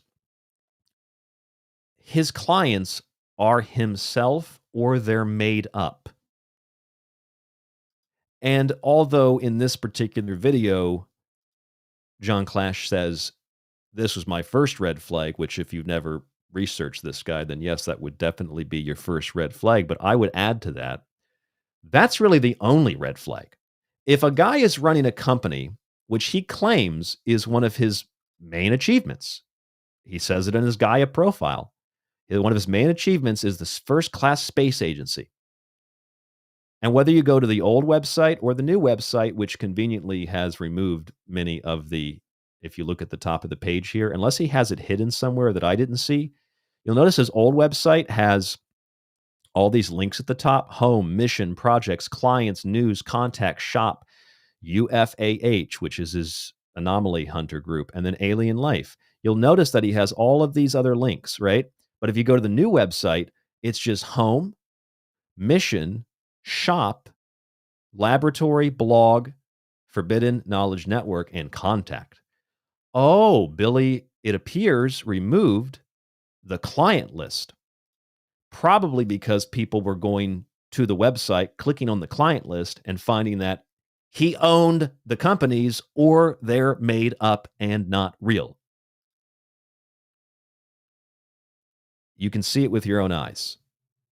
You can hear it with your own ears. This is the new website. This is the old website. And this is a newer website because 2 years ago, when this was exposed on his old website, he stripped off these inconsistencies, it appears, and made the new website. It looks a lot better. I'm glad Billy has a better website. But he took off those little inconsistent and those damning pieces of evidence that he is his own client and that he is representing his own. He's representing himself. He runs the company that, and then he is his own client, and he meets with himself. But it sounds good. Sounds good. He's got all these clients. See, all of that is going back to his Gaia profile. That is one of his crowning achievements, folks, is that he runs a company that has clients that are also him. That's his crowning achievement. That alone is enough to be done with Billy Carson. That alone is enough to say, goodbye. There's nothing else to see here. There's nothing that this guy could say or do that would make me trust him. That alone, that's not only a red flag, the first red flag, that is the only red flag that you need. Billy Carson has some serious red flags. These aren't like a little red flag, a little red flag. These are like those car lots that you see in Texas that fly an American flag that's the size of a small town. That's how big this red flag is. And the wind is blowing strong. And you can see it waving in the wind. It's a giant red flag. My crowning achievement is a company that has produced nothing, that has done nothing except post stuff on the internet. And one of the things we post on the internet is all of our clients. And when you click on our clients, they all link back to me, to companies that I run, which also haven't produced anything. Maybe some donations and some profit that way, and maybe some debt, but they haven't produced products. There's no free energy. There's no spaceships. So what exactly are they doing? 0-point energy, advanced space exploration? They don't even have a functioning website for the companies that they're clients with. And now they have a functioning website. Well, kind of. I don't think that the shop actually doesn't work. The mission part of it, that works. Let's see if the laboratory works. Oh, that's also not working. Let's see if the blog works. Oh, the blog also isn't working. Let's see if the contact works. Hey, we can contact him. It's basically just the homepage. Like literally my website is better than this, and my website is so old and so basic, and my website is better than the First Class Space Agency, which is supposed to be giving us alternative propulsion, 0-point energy, and advanced space exploration. They can't even get a website to function properly. I have a better functioning website than these people do. Are you kidding me? Now, you might think, Ryan, hold on a second. Why are you criticizing this guy? He's very successful. Yeah, well, drug dealers are successful. Defense contractors are successful. Child traffickers are successful. Coyotes are successful. That doesn't mean that they aren't bad people. That doesn't mean that they're not ripping people off, harming people, abusing people, using people, scamming people. Billy's got a lot of money, apparently. Where's he getting it from? Well, as Night Watch in the chat says, he's milking the UFO cult. That's exactly what he's doing. He's milking them. Which, I mean, at this point, the UFO cult is kind of like that what's that meme from that Bethesda meme? If I can look that up. Bethesda cow meme. Yeah, this is basically what they've done to the UFO community. If you just stick this meme here, I'll show it to you on the screen, where the cow's basically just, it's not even skin and bones. There's nothing left of it, but Bethesda keeps coming back to the cow to get more milk out of it. That is precisely what these UFO con men have done. And for the record, I don't really call them grifters. A lot of people call them grifters. I don't call them grifters because the definition of a grift is a small-time swindle. These are not small-time swindles. These are swindles that are costing people millions of dollars. Millions. Corey Goode and David Wilcock made millions off of fraud at Gaia TV. Millions. Billy Carson, I'm assuming he's made millions of dollars because it's in some of the financial stuff that I've seen for his companies. He's also, I think, in a tremendous amount of debt, and he rents his cars, and he, I'm pretty sure I don't think he owns a car. I think he rents his cars. But if you rent a nice fancy car and drive around town with a nice suit on, you don't even have to have pants on. As long as people see the suit, the neck up, you can convince people that you're rich. That you're making money. You're getting that paper, making all this money, and it's just, it's a scam. And the thing is, Billy Carson promotes all this stuff as if he is wildly successful, as if they've already got like a Starfleet built. They haven't built anything. And his website doesn't even work. And what does work takes you to links of other companies that he owns that their websites don't even exist, let alone work. And all links back to himself. I mean, I again, that is really the only red flag that you need to really be concerned with. That's really it. So that's what we have to begin the show on Billy Carson. You want to tune out now? Be my guest. I really think that's all you need to know. But if you want to get into the real root of it, the real core of what's happening here, let's go a little bit further. And for the record, Billy Carson is not David Wilcock. Billy Carson has been on all the big shows. Billy Carson has been on, I think he was on Joe Rogan. He's on the what are they called? The Twins podcast. He's been on all the big shows. This guy's a big time swindler, a big time con man, big time fraud. Okay, all of that is pretty clear. Let's skip ahead in this video of John Clash. We'll go to 7 minutes, I think was the timestamp I have here. He's talking about the social media, like I just showed you the Facebook account. Let's look at some of the social media stuff. And a big red flag. So the revocation date was on the 15th of May in 2017. So I found that a bit interesting. Yeah, this is the First Class Space Agency, a nonprofit organization in Fort Lauderdale, Florida. This is all public information, and it looks like that the federal tax exemption for the First Class Space Agency was revoked on May 15th, 2017 for not filing a Form 990 series return or notice for 3 consecutive years, which I do believe is a form that lets people know what you're doing with the money. So here's a guy running a nonprofit organization that's going to build spaceships, but he doesn't build anything, and he takes a lot of money, and then he gets his nonprofit revoked because he doesn't fill out paperwork to inform the people who are investing what he's doing with the money. That is the other red flag, the second red flag. But if you just heard this part, the only red flag you need to know about Billy Carson. That's really all you need to know. So I decided to just look into their social media platforms, right? Uh-oh. All right, so I went on the Twitter, and it seems that all they're doing is just reposting things from the European Space Association. So nothing original, because I'm expecting. Yeah, and hold on a second. Since we have video tonight, you can't see, most of you can see this clear if you're watching on a computer. If you're on your phone, it might be kind of hard to see.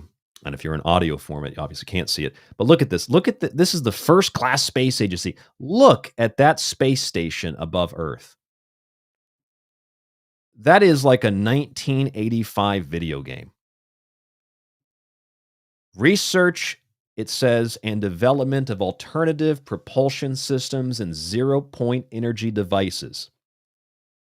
And that is what we have. That, whatever that is. Is that a space station? What is that? I could probably draw one that looks more realistic than that.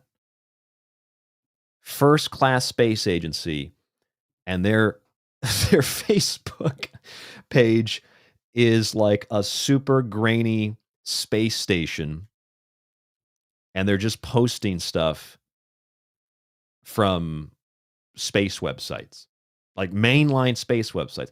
The same ones, the same websites that Billy Carson doesn't trust or believe, because remember, he is an expert at hidden technologies, and he is an expert at ancient anomalies, including those in the solar system, and that includes the secret space program. We're looking at his bio.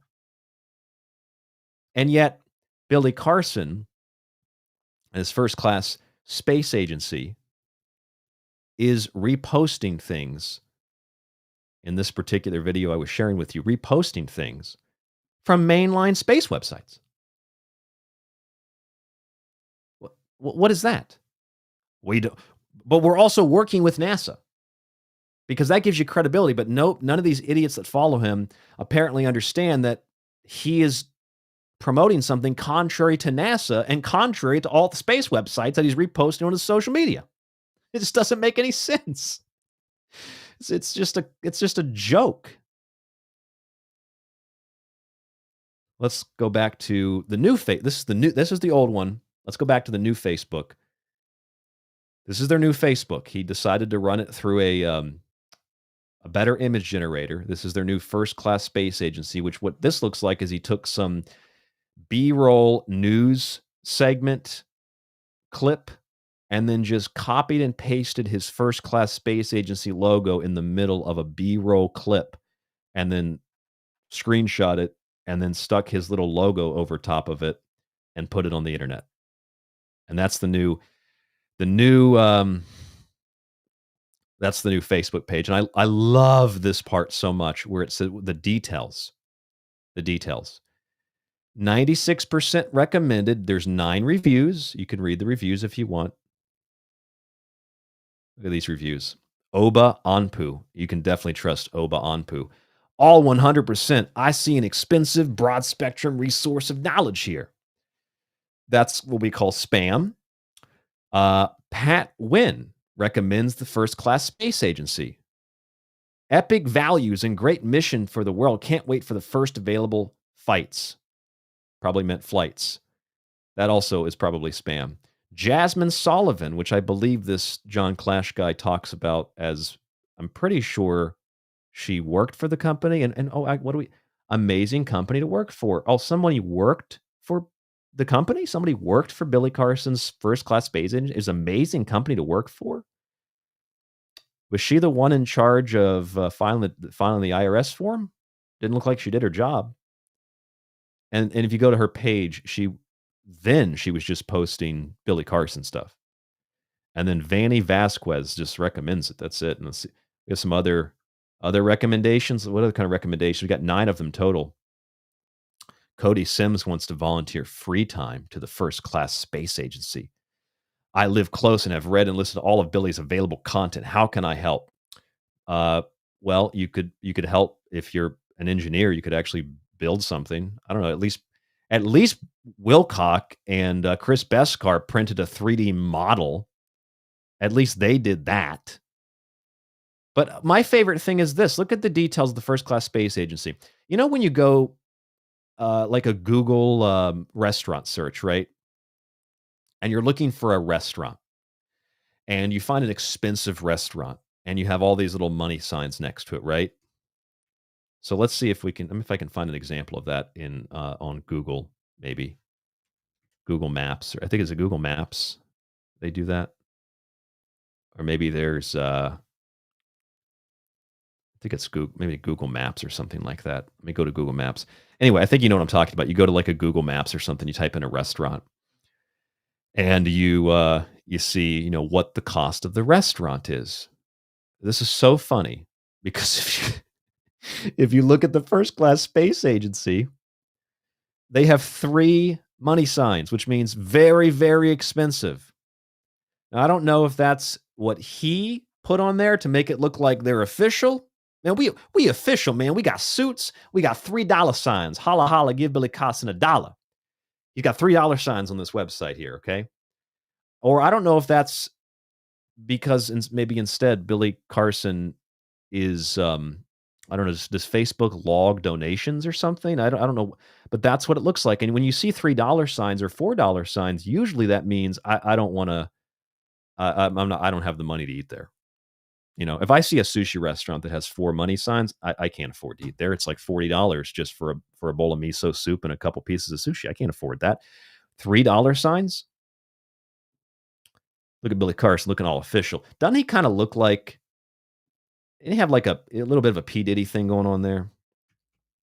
Be careful what I type in. Type in P. Diddy. Got to be careful I don't get a freak off video or something. But let's see if I can find like a P. Diddy video. Yeah, he got like a P. Diddy thing going on. Yeah, I think that's what he's doing. He's going for the P. Diddy look, but he's probably having to change that after P. Diddy got caught with all the baby oil. So Billy Carson's going to have to change it. Yeah, he's going for a P. Diddy look. There we go. That is exactly what he's going for. Look at that. Exactly. For those of you who can't see, I'm showing P. Diddy versus Billy Carson. He's going for a P. Diddy look. Is that me? My imagination?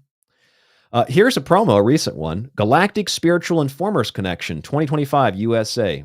Author, researcher, decoder. He's a decoder, folks. He decodes shit. This is their Facebook page. Let's go back to the video. To see some updates on the projects that they're working on. So there's that. Then I went on the Facebook page to just see what's up. Look at that spaceship up there at the top. And they're pretty much doing the same thing, just posting about space stuff.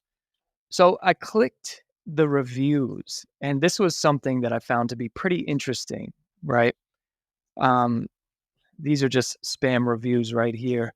But then we already kind of looked at that. Some of the reviews.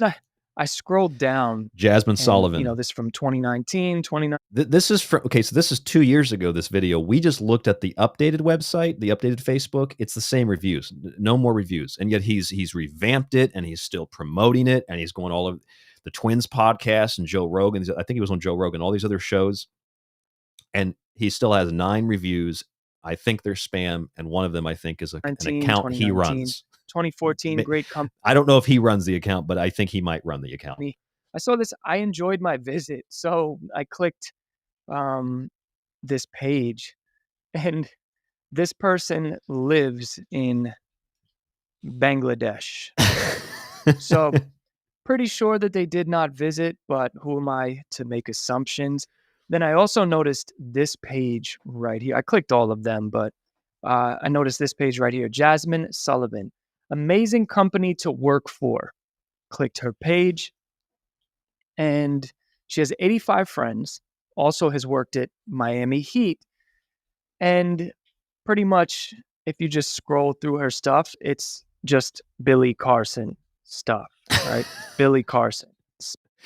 Well, considering the fact that, Billy Carson runs all the clients for his company, which he now has removed from the website because it was way too obvious and suspicious, I wouldn't be surprised if Billy Carson ran this account for this girl, Jasmine Sullivan. It looks like a picture of a woman that he'd be into anyway. So it probably, he pulled that image up of that girl, stuck her in. I wouldn't be surprised if he runs this. Plus, the link in the account is to Forbidden Knowledge News, or Forbidden Knowledge, rather. Forbidden Knowledge News, excuse me. Forbidden Knowledge.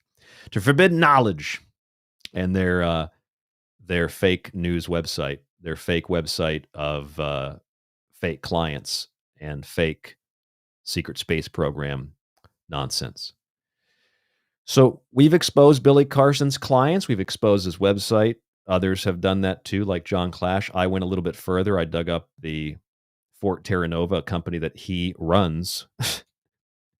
He runs it, and all the other websites that don't function. We found on Facebook that the Mars group is a client of his, but it's also just, it's his account. And I wouldn't be surprised if the woman who's like, it's great to work at the First Class Space Agency, I wouldn't be surprised if she also is him. Because everything else is linked back to Billy Carson or Forbidden Knowledge. So, again, that's another red flag. And yet, people still give him money. Another red flag that if it was just that red flag, that would be enough. And you wouldn't need to go any further. But we probably should go further, because here's the thing. Billy Carson, as we... Oops, we got a commercial ad there. Billy Carson, as I showed you before, had his tax status for the First Class Space Agency revoked, right? Showed you that. I will actually pull that up again. Let me pull up the clip here for you, and we will close out the screen share. So Billy Carson had the First Class Space Agency, its tax-free foundation. They had it revoked because they didn't file the paperwork. Maybe they just forgot. Oops. See, the problem is, though, I'll show this to you on the screen. Billy Carson, after it got revoked, Billy Carson is asking for donations still under the name of the company that had it revoked. Suspicious. So let's look at this real fast to clarify. This is from the old website. First Class Space Agency registers for nonprofit status of 501c3. David Wilcock and his wife Elizabeth, the cucumber girl, the remote viewing cucumber crystal hippie woman, lioness, priestess, I think was how she described herself in her bio. They had a tax-free foundation too, 501c3. Billy Carson had a tax-free group too. Look at this. First Class Space Agency nonprofit. Interesting. It's even more interesting when you look up their tax ID and you find out that the First Class Space Agency, had the tax exemption revoked in 2017 for not filing 990 series forms or notice for 3 consecutive years to let the public know what they're spending the money on. Also, Forbidden Knowledge Inc. You can find that. Type in the tax ID number. If you're looking for these tax ID numbers, you want to find this yourself. First Class Space Agency, the number is, it's all public information. Billy Carson's such an idiot. He'll probably be like, I'm going to sue you for giving out my tax ID number. It's public information, Billy. 47239-2495. That's 47239-2495. That's First Class Space Agency. How about Forbidden Knowledge with a 4? Forbidden Knowledge, or 350 Knowledge. 8621-26515. That is 862-126-515. And it's one of the corporates which submit 10K filings with the SEC. Forbidden Knowledge Inc. is incorporated in Florida, and the fiscal year end is in December 31st. Central index key. Okay, so this is, I pulled this up just to get the ID number. I don't think there's anything else about that. Oh, here's the address registered to the First Class Space Agency. Check this out. And it's the same address, I believe, when you go to Fort Terra Nova. This was the company that, Billy Carson is is also running. It got revoked, but Fort Terra Nova. Here, I'll pull this up again. Look at this. This is the Florida State website. I'll stick this image in here so you can see it. Look at this. Okay, this is Fort Terra Nova. Billy Carson. Down here is the registered agent, Fort Terra Nova. See that? And then if you go to their Facebook page, here's their Facebook page. Look at that underground bunker they built. Fort Terra Nova. It's the same exact company. Here's Billy Carson on the page, an older version of him. Okay. And here is the address to Fort Terra Nova. The address, 2950 West Cypress Creek Road. It's at Fort Lauderdale. Well, if we look at the tax ID and look at First Class Space Agency, 2950 West Cypress Creek Road. It looks like it's the same. And this is registered at Suite 205. This is registered at Suite 204. So hold on a second, Billy. One of your top clients is yourself.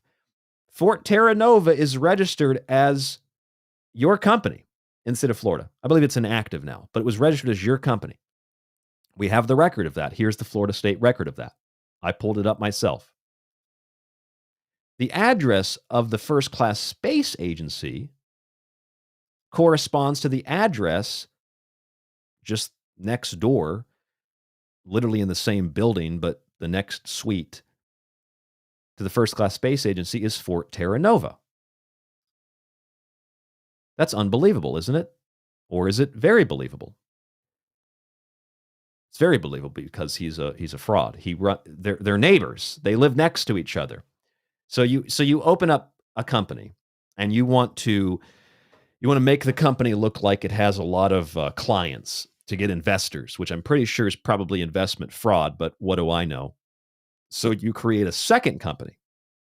So you create a second company and you register it next door. You don't even do it like down the street. You do it literally next door. The walls touch, not two separate buildings. It's the same building.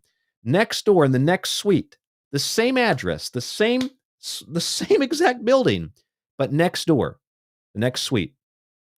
And you register that like an idiot in your own name, not knowing that this is public information. And then you publish that to your website and say, we got all kinds of clients, man. We're trying to get some paper. We're trying to make some money. And then when people point out, wait, Billy owns that company, Billy deletes it from the website, the company goes inactive. But he's such an idiot that he doesn't know that it's still public record. And then the Terra Nova page, you can go on Facebook and it's there. And it's the same address. And that's one of his top clients.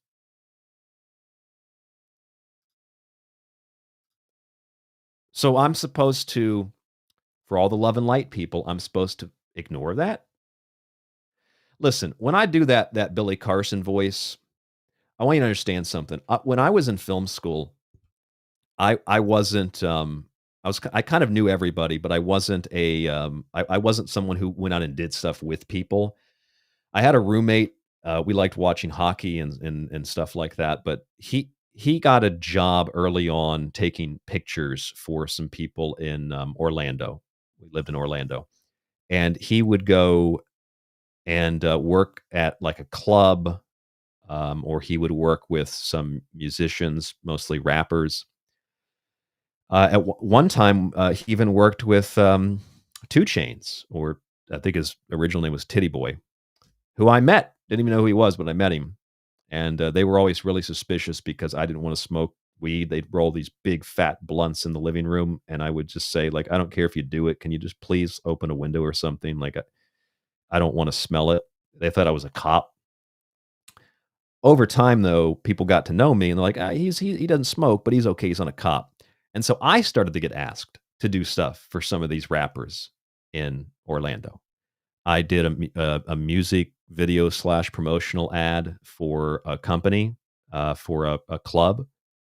And I did artwork. As a matter of fact, I wonder if I could still find it. I did artwork for a rapper named Los Ghost, who he wasn't that famous, but I wonder if I could still find it online. I did like an album cover for this guy. Let's see if I can find it. Maybe I can, maybe I can't. But I did an album cover for this guy, Los Ghost. Went over to their house, did the photographs, did the editing and all that. I remember I was talking to him, and I said, well, what's the album? He said, yeah, man, it's he's like, it's called The Answer. I think that was the name of the album. It's The Answer. And I said, okay. And maybe I'm an idiot, but I was like, okay, so the answer to what? He said, it's like the answer. He's like, there's a bunch of problems, man. I'm like, I'm the answer. I was like, oh, I kind of get what you're getting at there. And I said, okay, so so it took some pictures of him going, some, not gang signs, but something similar to that, up against a white wall. And then we pulled the background away, and then we edited it, and we turned it into, the album, whatever the album turned out to be. I think he's pretty popular now, like way more than he was back then. I'm looking for the album cover. I don't see it. Oh, that'd be something if I could find that. It had all this it had like equations, math equations on it or something. But I did that album cover, and just the reason I'm telling you this is because I spent a lot of time with rappers, and I like rap music when I was growing up. And yes, I see in the chat someone asked, did they pay you? Yes, they did pay. They paid a lot, which is why I didn't mind smelling like weed for a few minutes, because they paid a lot of money. And it was all just like, yeah, man, you did a great job, man. Here's like an extra $300 or something. I mean, they just handed money out. I mean, I'm pretty sure they were dealing drugs. I know they were dealing drugs, but I got some of that. I got some of the money. I didn't do a lot for anybody, but I did some small things for this person or that person. So I met Titty Boy, aka 2 Chainz.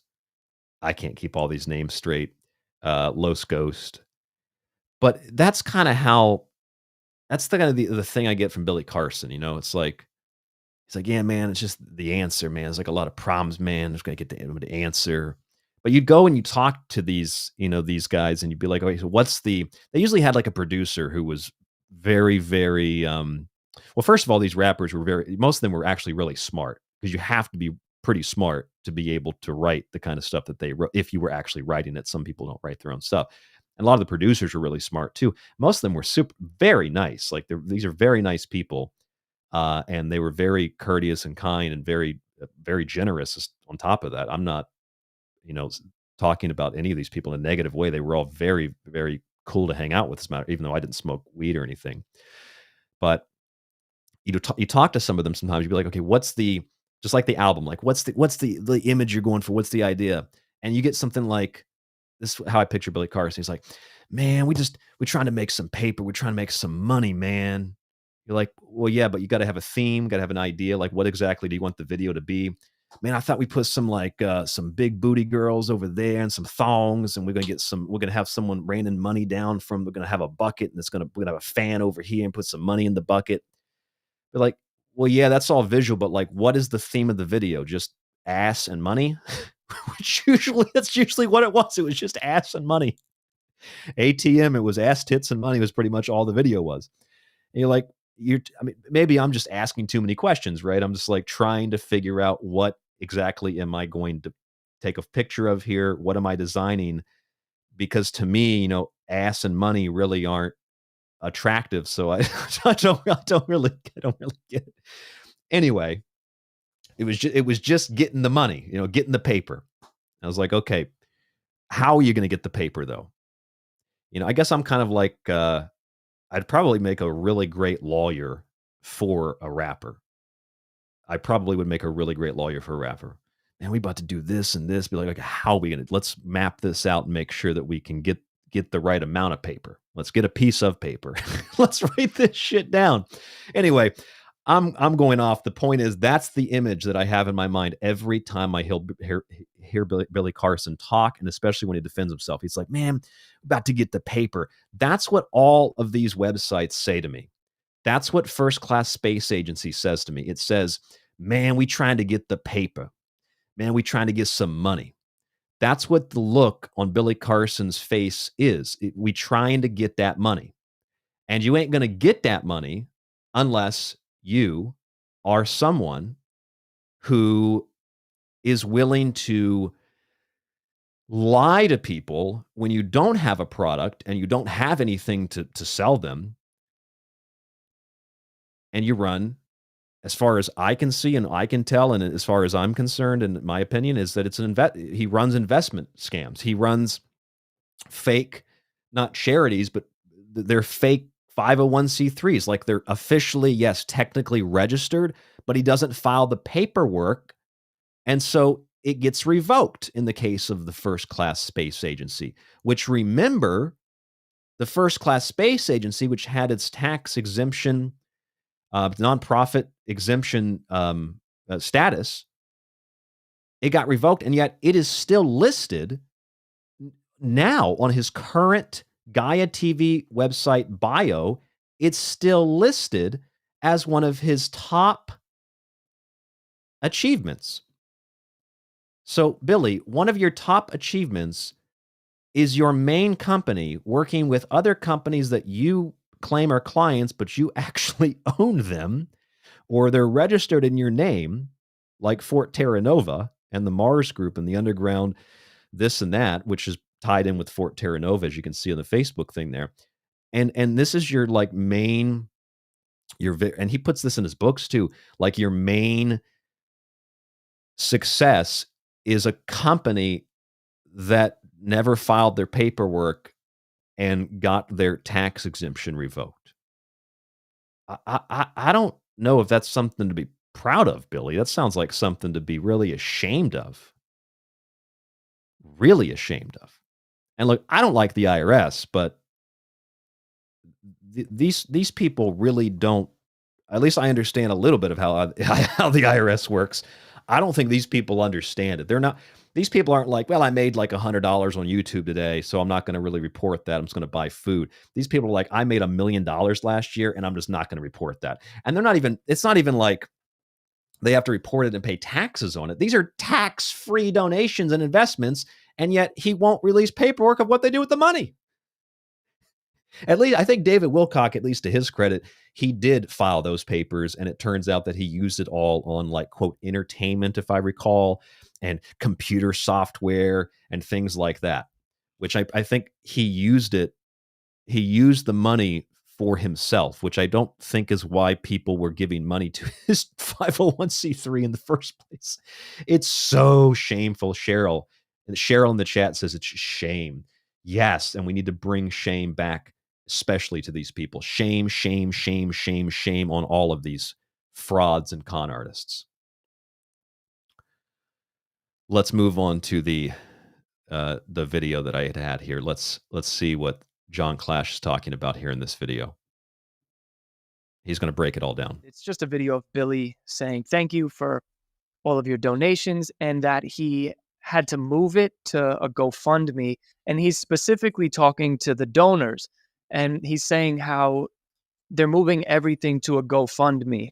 Now, I searched for the GoFundMe and I could not find it.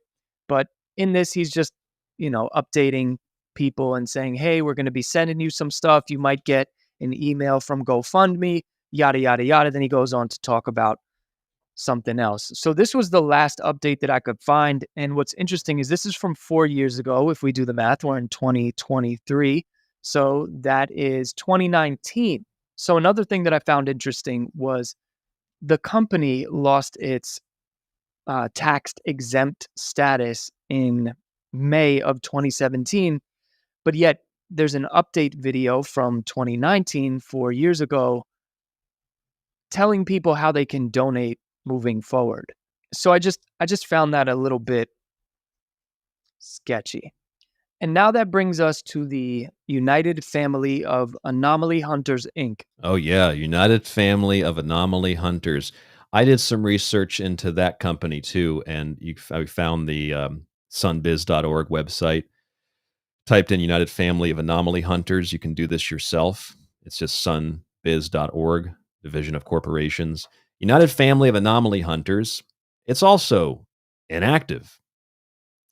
And if you scroll down here, there's Billy Carson, registered. He's the officer director and he's the registered agent.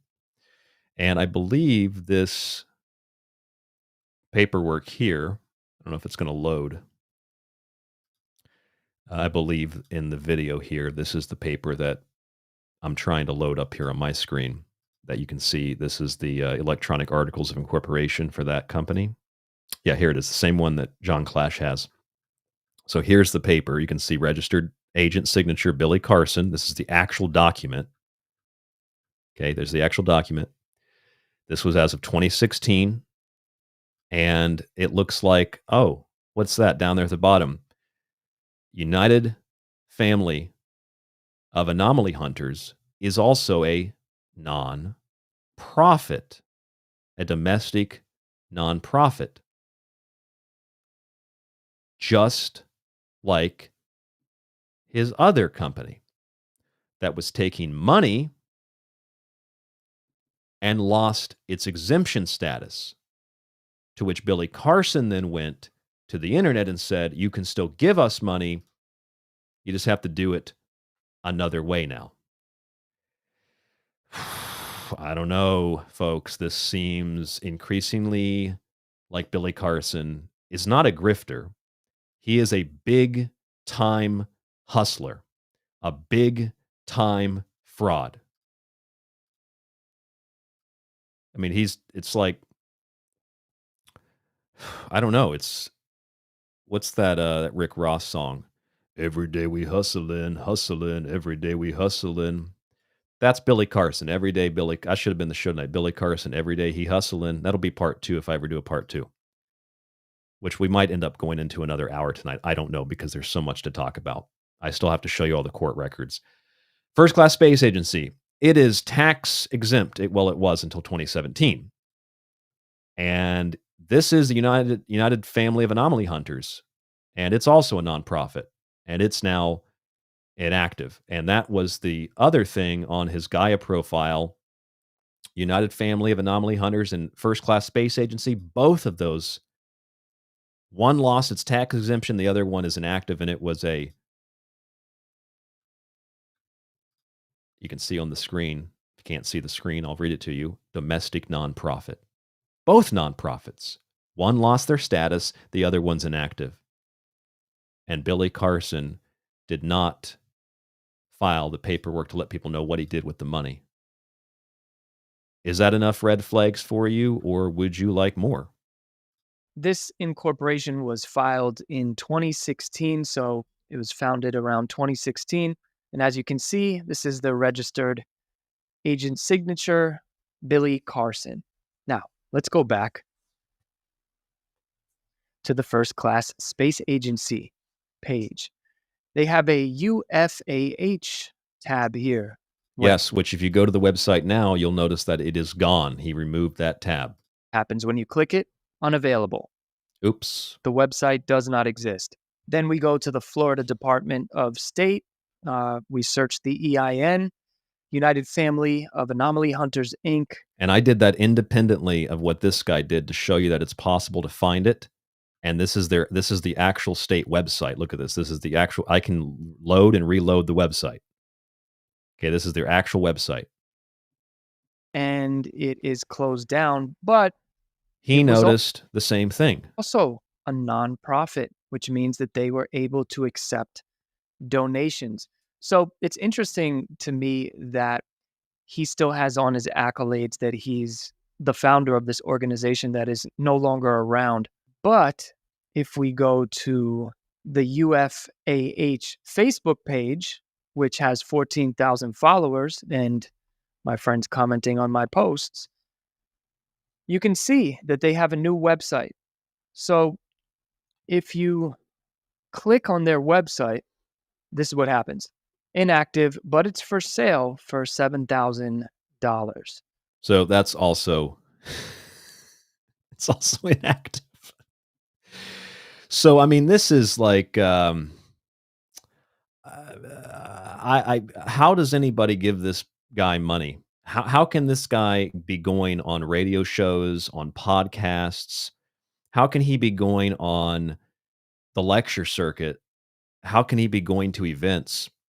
And yet it only takes a few minutes of research to find that this guy is provably lying. At the very least, he's lying.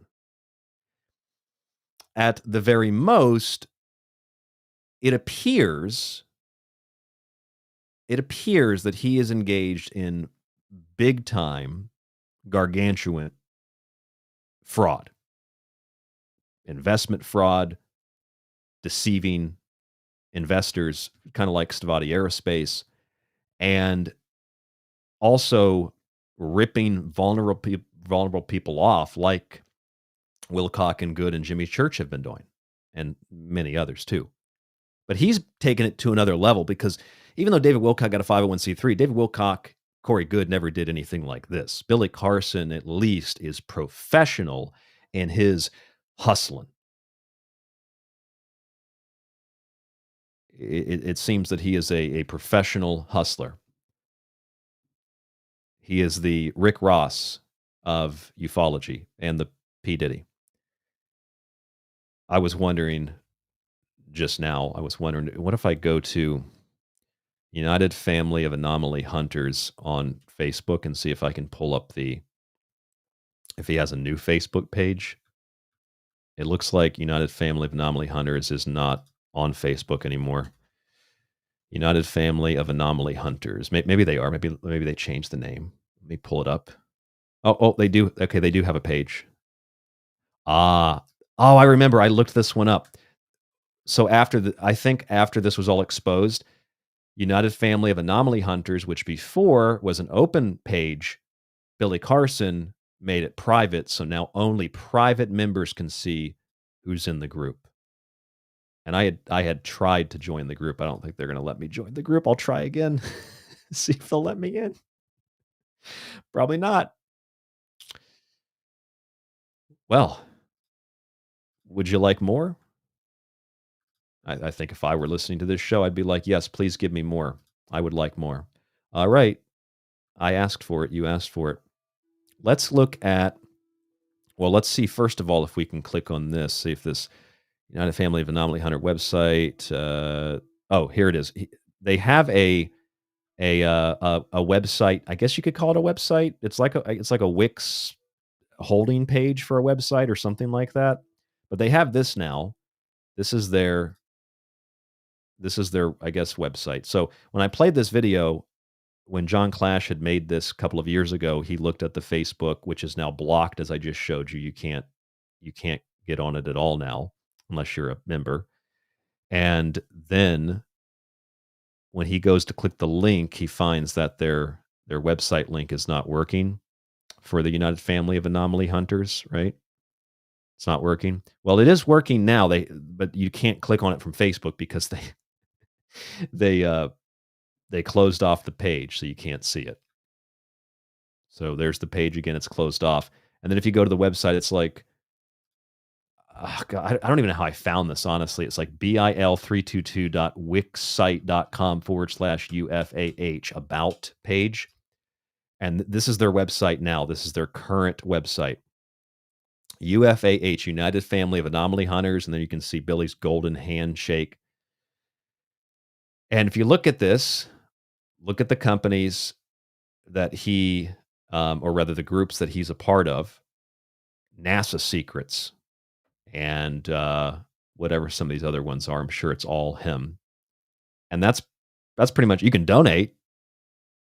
That's pretty much it. If you like what you read, just donate.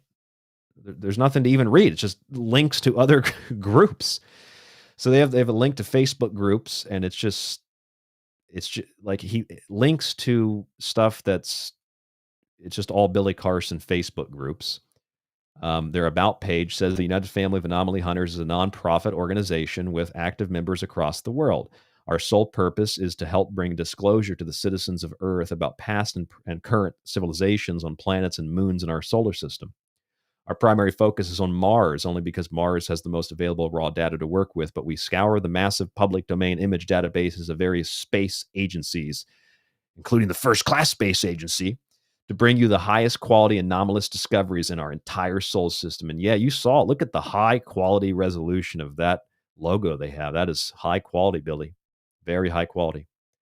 Let's see what the press, oh, there's no press site. That's coming soon. What about the store? Oh, look, we can go to the store and they have one thing to buy in the store from Zazzle.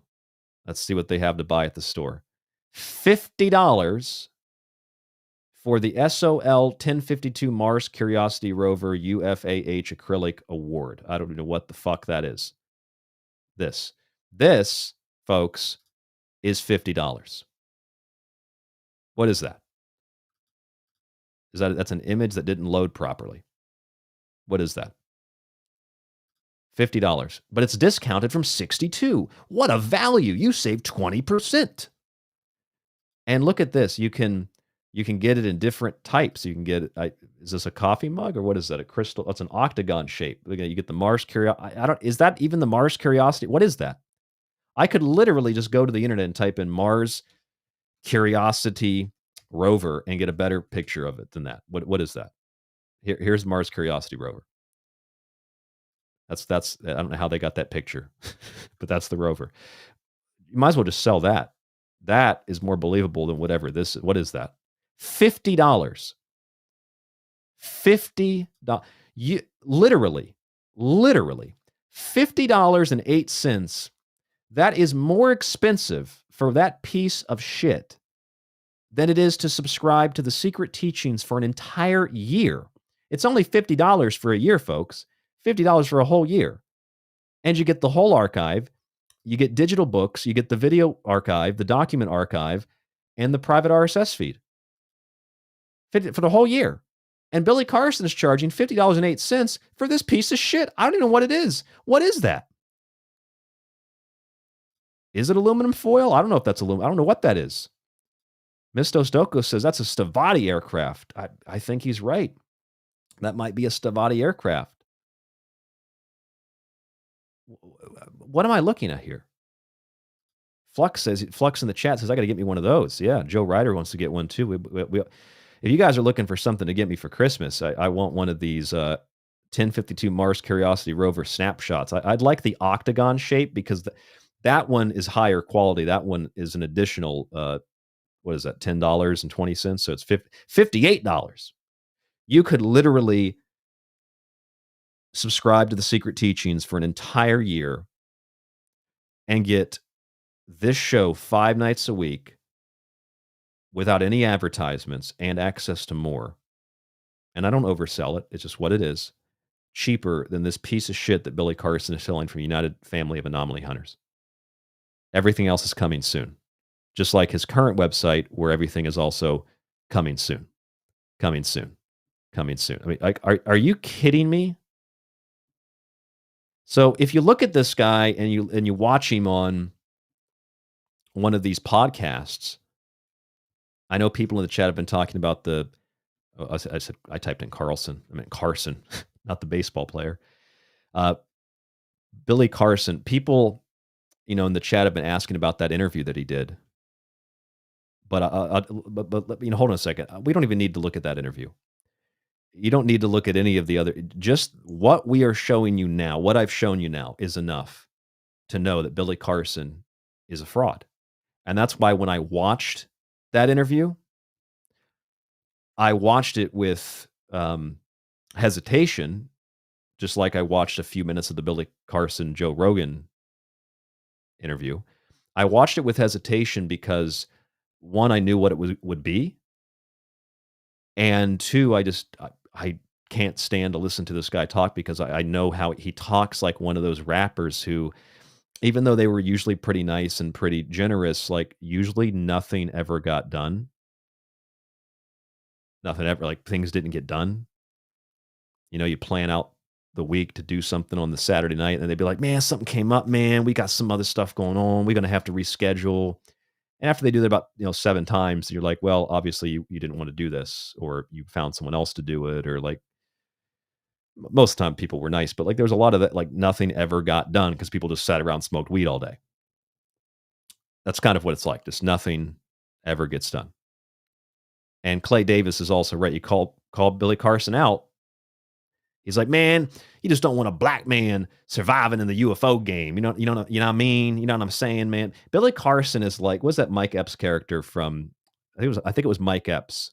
I like Mike Epps. I think it was Mike Epps in one of those movies where he said, I think it was at a wedding or something. Mike Epps going around. He's like, man, how you guys doing? He's like, I got a question for y'all. You got anything I can hold? Let me hold something for you. Billy Carson is the definition of let me hold something for you. Man, let me hold some of that investment money for you. Man, let me hold some of that IRA, some of that money that you got saved up. Let me hold some of that 401k for you. Let me hold some of that money for you. Billy Carson is a let me hold something for you kind of a guy. Every day he's hustling. Ryan, why are you making these jokes? This is all so racist. It's not racist. It's true. That's how he acts. That's what he is. You have seen his companies. You have seen his websites. You have seen his social media. You have seen who this guy is. But when he goes on Joe Rogan or he goes on the Twins podcast, he's dressed nice and he speaks nice. And I don't think these people know anything about him. They just know he's a big name. They'll probably bring some more people that otherwise wouldn't listen. So let's have him on the show. I'm pretty sure that Joe Rogan knows all about Billy Carson now. Joe Rogan has called out David Wilcock several times. He's like, yeah, this is the guy that thinks he's Edgar Casey reincarnated. That's just the tip of it, Joe. That's just the tip of it. Look at Billy Carson. He goes on Joe Rogan. And I mean, I'm not going to play any of this for you, but if you look at I'm going to show you the image. If you look at this of Billy Carson on Joe Rogan, as we go into hour 4 here, I want you to look at this. You look at this guy. Here's the image. You look at this and you think, okay, he's got suit coat on, clean. He's always clean, not clean shaven. He's got a beard, but his face is clean. Might use some nightly face masks. Clean face, clean cut hair, nice suit. He looks official. As us, they put their boot on our neck, but the think that there's left wing and a right wing, I think it's the same bird. Oh, very revolutionary. I think it's the same bird. This was 1 year ago. And you say stuff like that, that's really, really obvious. I think it's the same bird. Suit coat on. And also, as I see in the chat, someone said he's an actor. He literally was, he was an actual actor. He was literally an actor. But the image that he portrays now, maybe he's still an actor in more ways than one, but the image he portrays now is this rich, successful, accomplished entrepreneur. And what he really is a guy with a suit coat who has several inactive charities / 501c3 / foundations / interstellar alien contact, solar system, archaeoanthropology groups that have had their tax exemption revoked, like United Family of Anomaly Hunters. Well, they're inactive, or I should say, to be very specific and legally correct, the First Class Space Agency had their tax exemption revoked, and then he still went on in its name asking for money. And then United Family of Anomaly Hunters made their Facebook private, but they're actually an inactive company, and both of these companies are the two that he's most proud of. It's not looking good, Billy. It is not looking good. I would say the only piece of evidence, here's another one. All of these pieces of evidence, you just need one. One piece of evidence is all that you need to know that Billy Carson is a fraud. Just one piece. That's all you need. One piece. Here's another. This is one of my favorite pieces. One of my favorite pieces. This is their official First Class Space Agency YouTube. I believe they have one picture, one video, and they have over 1,000 subscribers. To what? To what, Billy? They don't even use it anymore, of course. How does this stuff get so popular online? Especially when you watch this. Let's listen to this. Let's watch this. This is public. It's on their page. No ads. Welcome to First Class Space Agency. We're a space agency for the people, by the people. I know you guys want to invest already, don't you? First Class Space Agency Incorporated is the future of interplanetary travel. We're going to use rediscovered ancient technologies to travel to the stars. To accomplish this, we'll promote, develop, operate, acquire, and lease our own fleet of spacecraft in a safe, sustainable, and competitive way for use in humanitarian initiatives, as well as market and sell space-related breakthrough technology. For those of you who are not watching, as this guy's talking, I was showing the tax exemption. The IRS pulling the tax exemption. Oh shit! I gotta watch it again. I gotta watch the whole thing. Welcome to First Class Space Agency. We're a space agency for the people, by the people. First Class Space Agency Incorporated is the future of interplanetary travel. We're going to use rediscovered ancient technologies to travel to the stars. To accomplish this, we'll promote, develop, operate, acquire, and lease our own fleet of spacecraft in a safe, sustainable, and competitive way for use in humanitarian initiatives, as well as market and sell space-related breakthrough technologies and hardware. Also, to develop... Great. It's going to be... Let's listen to that part again. Just that last little part. Listen. And humanitarian initiatives, as well as market and lease our own fleet of spacecraft in a safe, sustainable, and competitive way. Safe and sustainable. For use in humanitarian initiatives. Humanitarian, safe, and I want to show you something. I can't help it. I scroll back through his website. I want to show you something. He has a book out. And I think it's on the website. If I go back to the home page, maybe, or if it's under, well, it's not under shop. I know it's not under shop. See if he has his books listed here. He has a book out called "Woke Doesn't Mean Broke," and it's that leftist political ideology, and Billy incorporates that stuff into That's what that terminology is. And initiatives, I think. as well as market and sell space-related breakthrough technologies and hardware. Also, to develop life-improving resources such as free energy devices and torus field generators, which will advance science and bring inexpensive renewable resources to the world. Many scientists have proven the existence of this field of energy, and various inventors, such as Nikola Tesla, have achieved such free environmental. Did you hear that? The free music that they were playing, they had to restart it during the video. So they only had, a little bit of royalty-free music they could play. Listen to the music, cut out, and then they restart the song. The existence of this field of energy, and various It was only a 60-minute clip. Inventors such as Nikola Tesla have achieved such free environmental energy results. These important scientific achievements need to be properly funded and supported so that a robust system can be commercially available as soon as possible. Such a system will completely replace the current creaky electric power grid and power supply system, which is largely based on coal, oil, natural gas, and nuclear power. See, there's that leftist environmentalist message again that's always part of the UFO discussion. And to make outer space accessible to the general public and expand the human voyage. Now, who wants to invest? Billy Carson, a con man for the people, by the people. What do y'all make of this?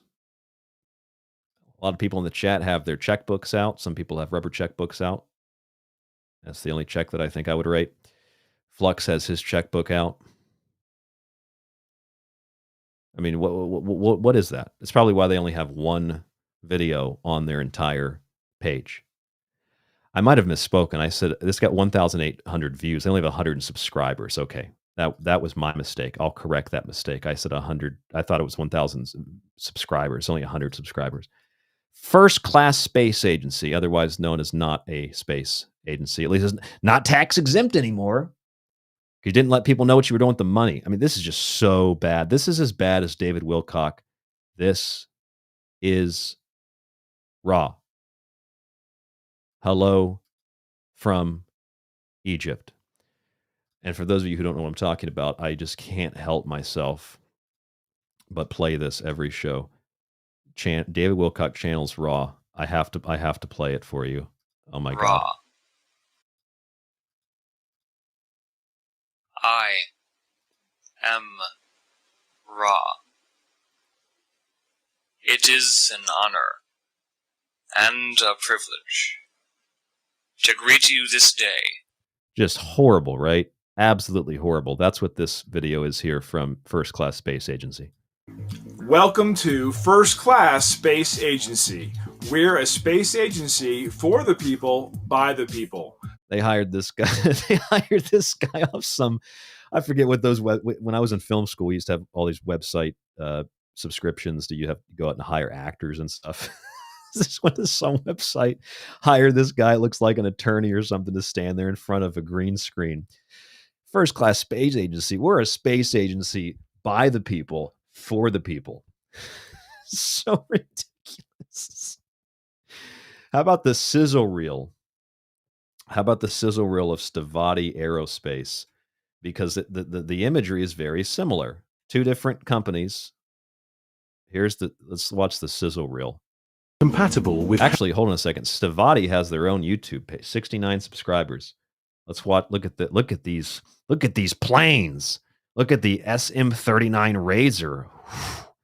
I bet the Navy's really trying to get their hands on this. Look at that. Yeah.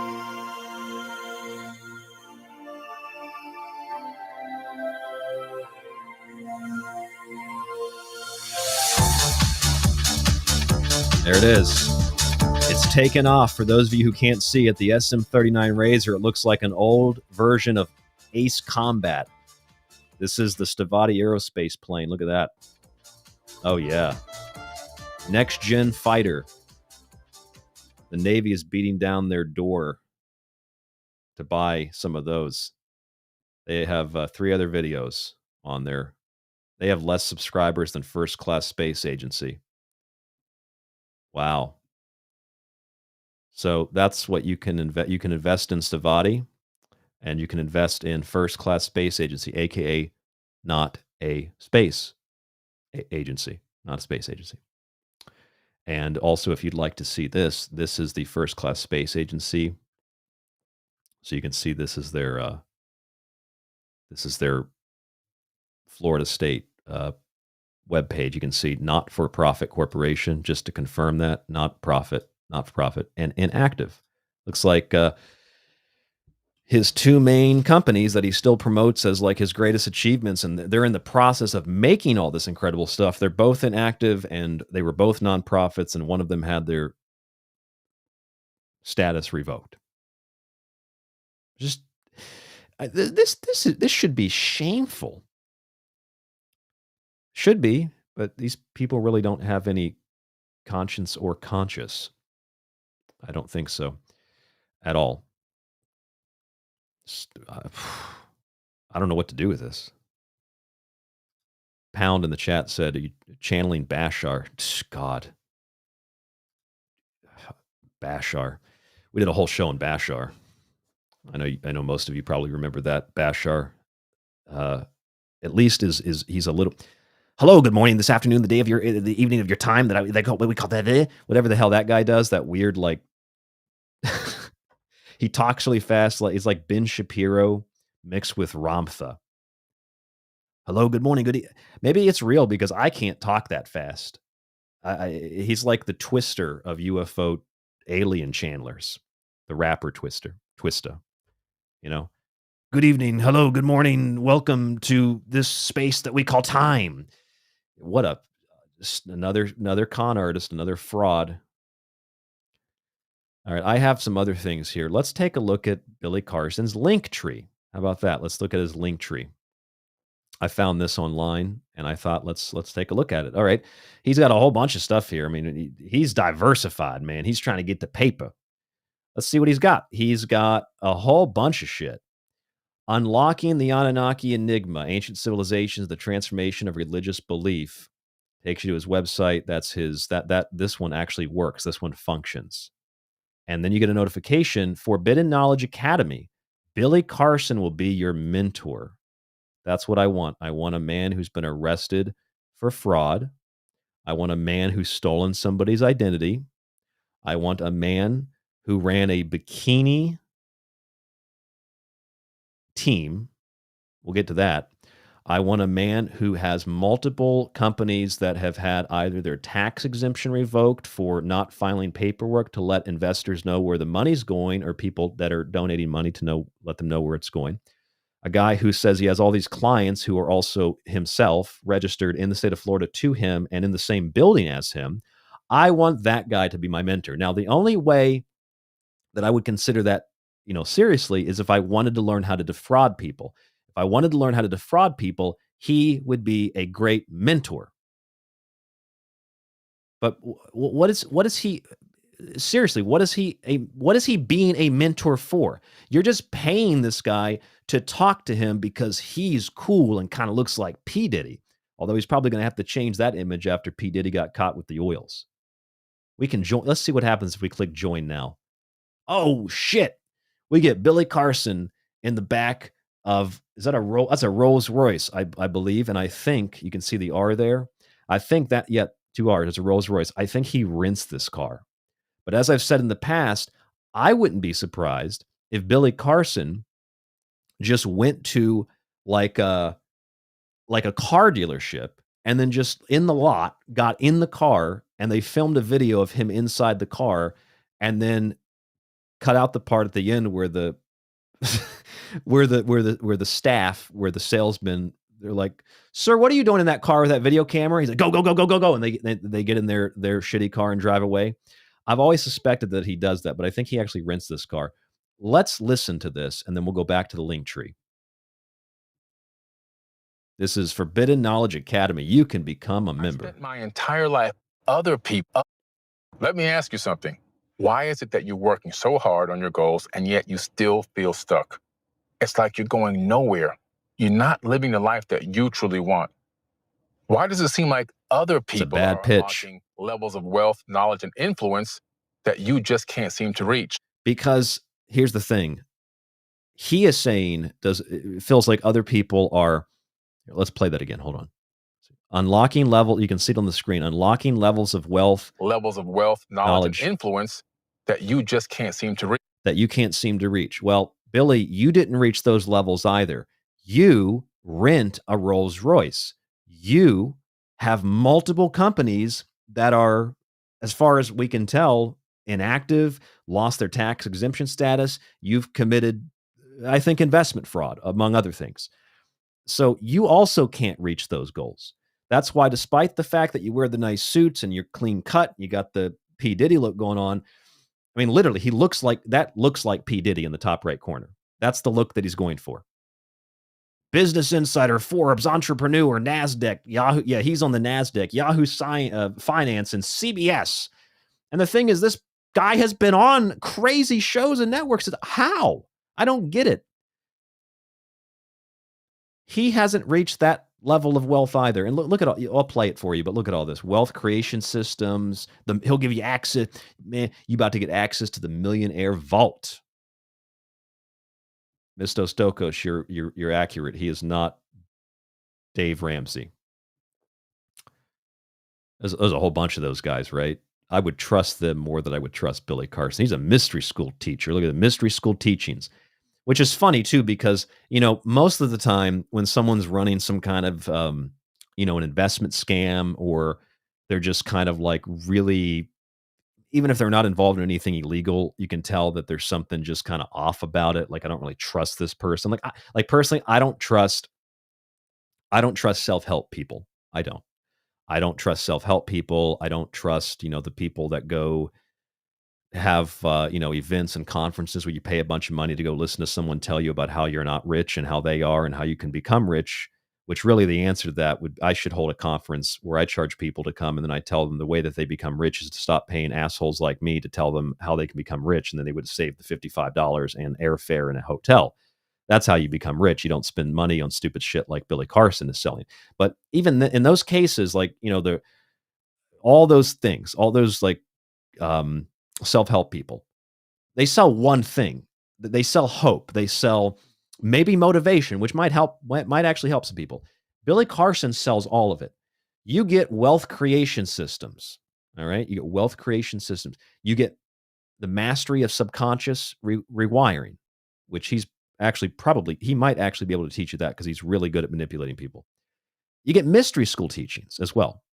You go to some business seminar and you're expecting to hear about business, and they're like, man, we got to teach you about the mystery schools. You about to get the energy healing, the quantum healing, high vibration living, which, being arrested for fraud and drugs is not really high vibration, but it might make you feel like you're vibrating high, but I don't think that's really high vibrations.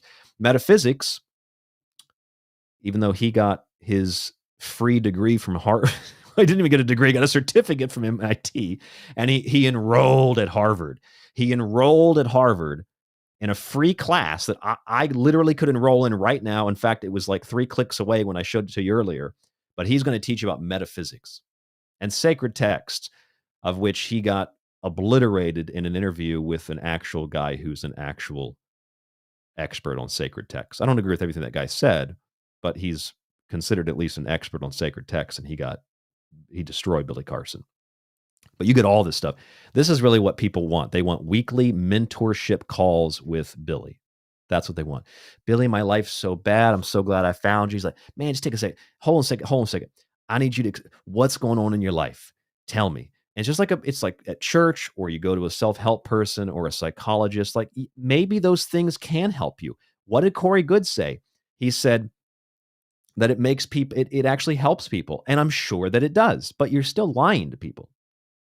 I mean, if you want to help people, just get a degree go to a community college and get a degree in psychology, and then just open up a small practice or do it online if you want to help people. That's basically what these people are doing.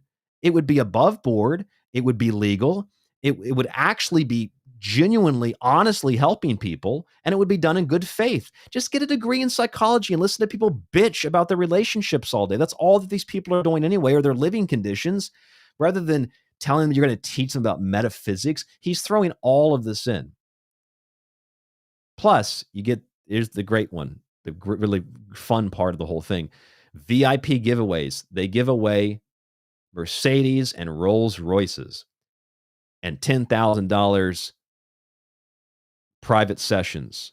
I don't know what that is in $10,000 private session. So you get a private session with Billy Carson, $10,000 worth, and he'll mentor you. So I'm going to make the screen big for a second. Let me get this straight. So if you pay him $55 a month to mentor you, once in a while, you get a special prize, which is a $10,000 private session with him.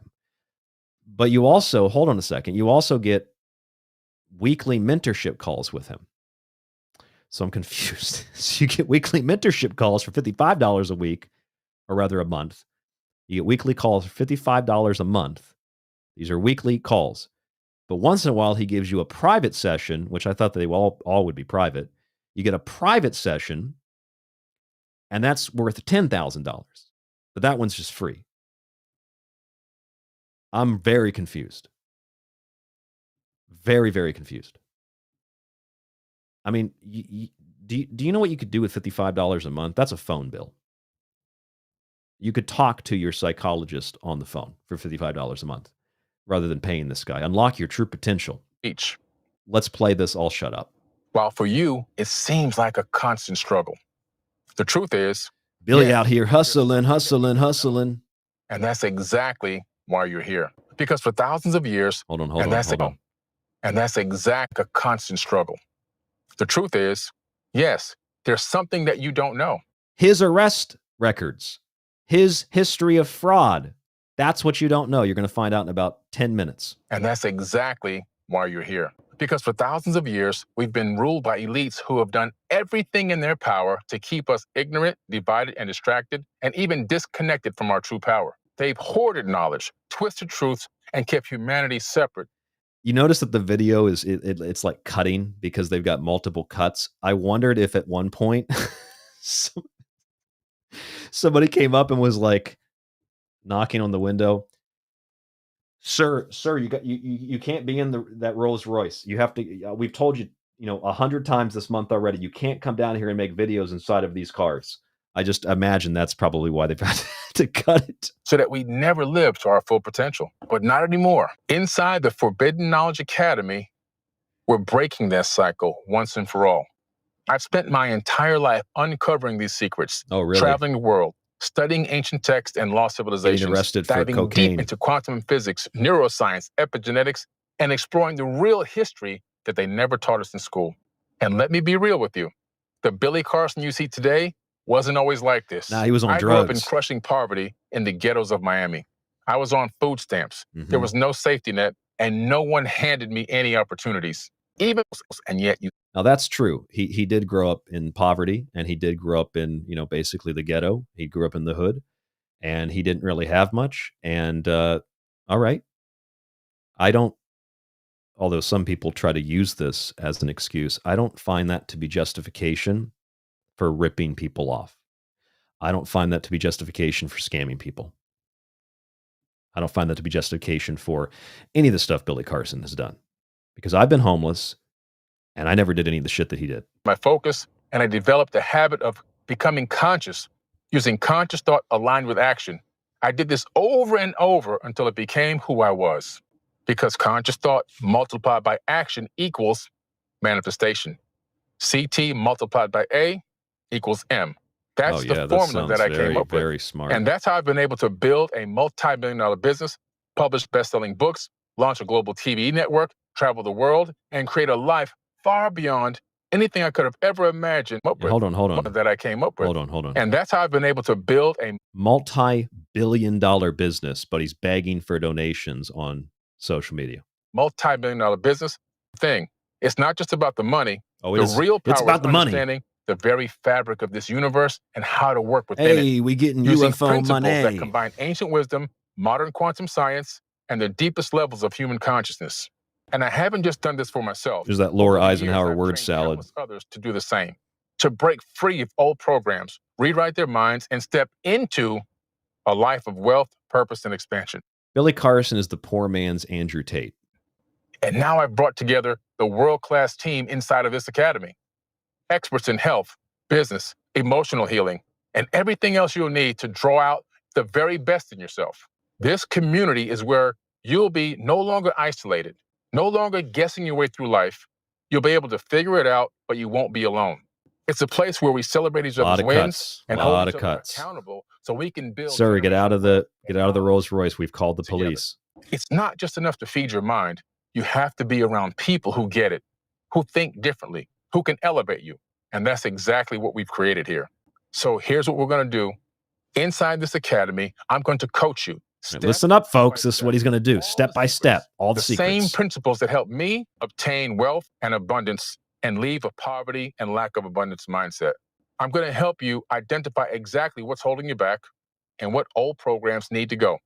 And we're going to show you new daily habits that will help you rewire yourself for success. My team and I will guide you to replace old limiting beliefs with new abundant ones so that your subconscious and your nervous system and your energy field will line up with the future a lot that of you shit, actually Billy. want to It's live a lot of stuff. And it's not just talk. Our work and this knowledge have already helped thousands of people transform their lives. Because when you apply these laws, when you combine conscious thought with aligned action, you start to manifest reality that you once thought was impossible. Yeah, look at me. I manifested this Rolls Royce. I rented You're it. tired of living a life that's less than what you're capable of. And if you're ready to unlock the blueprint of your next level and do it alongside incredible people in this community, then this is for you. Click that button, step inside, and you'll be part of the Forbidden Knowledge Academy. And let's rewrite your story together. Because this is your time. Is that a gang sign? Is that the Billy Carson gang that they sign? try to keep hidden from you. Your time to master it and to create a life so extraordinary that your old self won't even recognize it. I can't wait to see you on the inside, and I can't wait to celebrate your success. There had to have been like 4 minutes and 46 seconds. There had to have been 446 cuts in that video. That's a lot of cuts. That is a lot of cuts. But listen, folks, if you give him $55 a month, you get, look at this, the manifestation codes. I'm not even sure what that is. What is the manifestation codes? You get the book, the Billy Carson manifestation codes. What if we could find Woke Doesn't Mean Broke? Find his other book. There you go. Woke Doesn't Mean Broke. Look, I think he had the same graphic artist do this that David Wilcock had do his levitation bullshit for his course that he charged $333 for. Oh my God. Forbidden Knowledge Academy. Okay, so that was the first proverbial rabbit hole. Let's look at some of we can invest with Forbidden Knowledge Inc. Oh, you can't invest because it's not there. Okay, so we can't invest with he might want to get that fixed because he's asking for a lot of investment. Maybe they cut that out because, you know, the whole forbidden knowledge mixed with all the nonprofit issues they had. Let's see what else we have. We got some coffee ads, the Joe Rogan Experience, some more books, Life Wave wellness patches. Let's look at what those are. Let's check out these.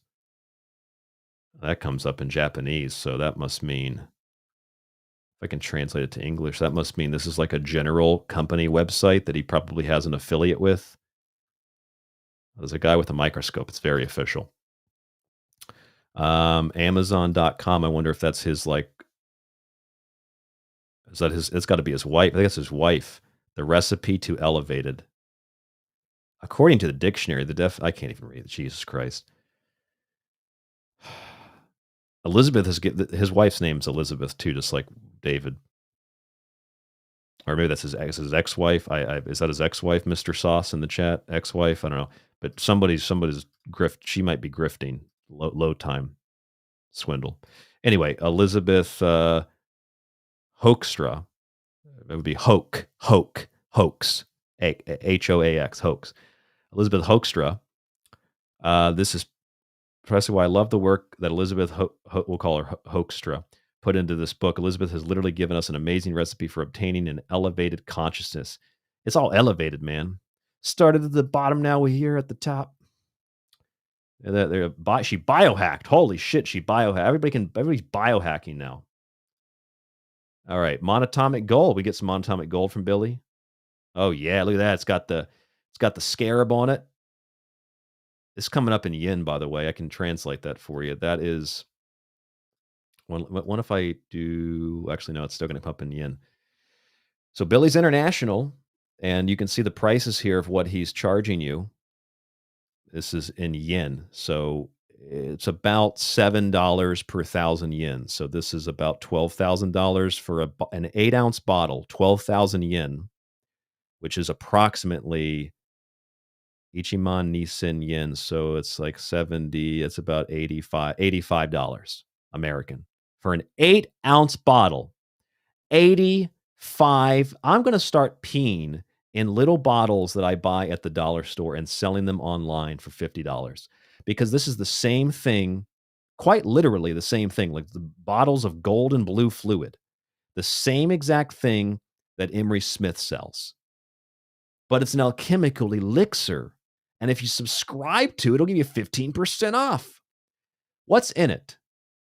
Made from artisan mineral water, gold, sea salt, mineral salt powders, glacial flour sediment. $85 for 8 ounces. They can't even get a clear resolution image of the chakras. $85. Testimonials, which you can't read. Testimonials that are not provided here. Increase in energy. Elevated how the fuck do you register? How do you gotta stop myself. How exactly do you can you put that?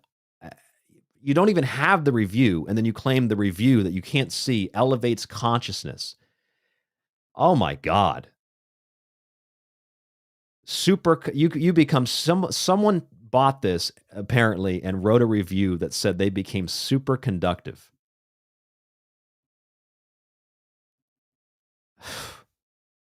That's unreal, unbelievable. But hey, look, you can get a pack of the gold and the blue, the silver and the gold. Now, I don't have an issue with colloidal silver, by the way, or even monatomic gold, or the idea of that. But this is $85 for 8-ounce bottles. That's insane. You can get a real high quality bottle of colloidal silver for like. I got to move on before we go into a 5th hour, but we gotta look at this. Hold on. Let's see. Let's go back to the silver bottle. Okay, this is just colloidal silver, 6,000 yen. So that's about $32 to $35, something like that. 36.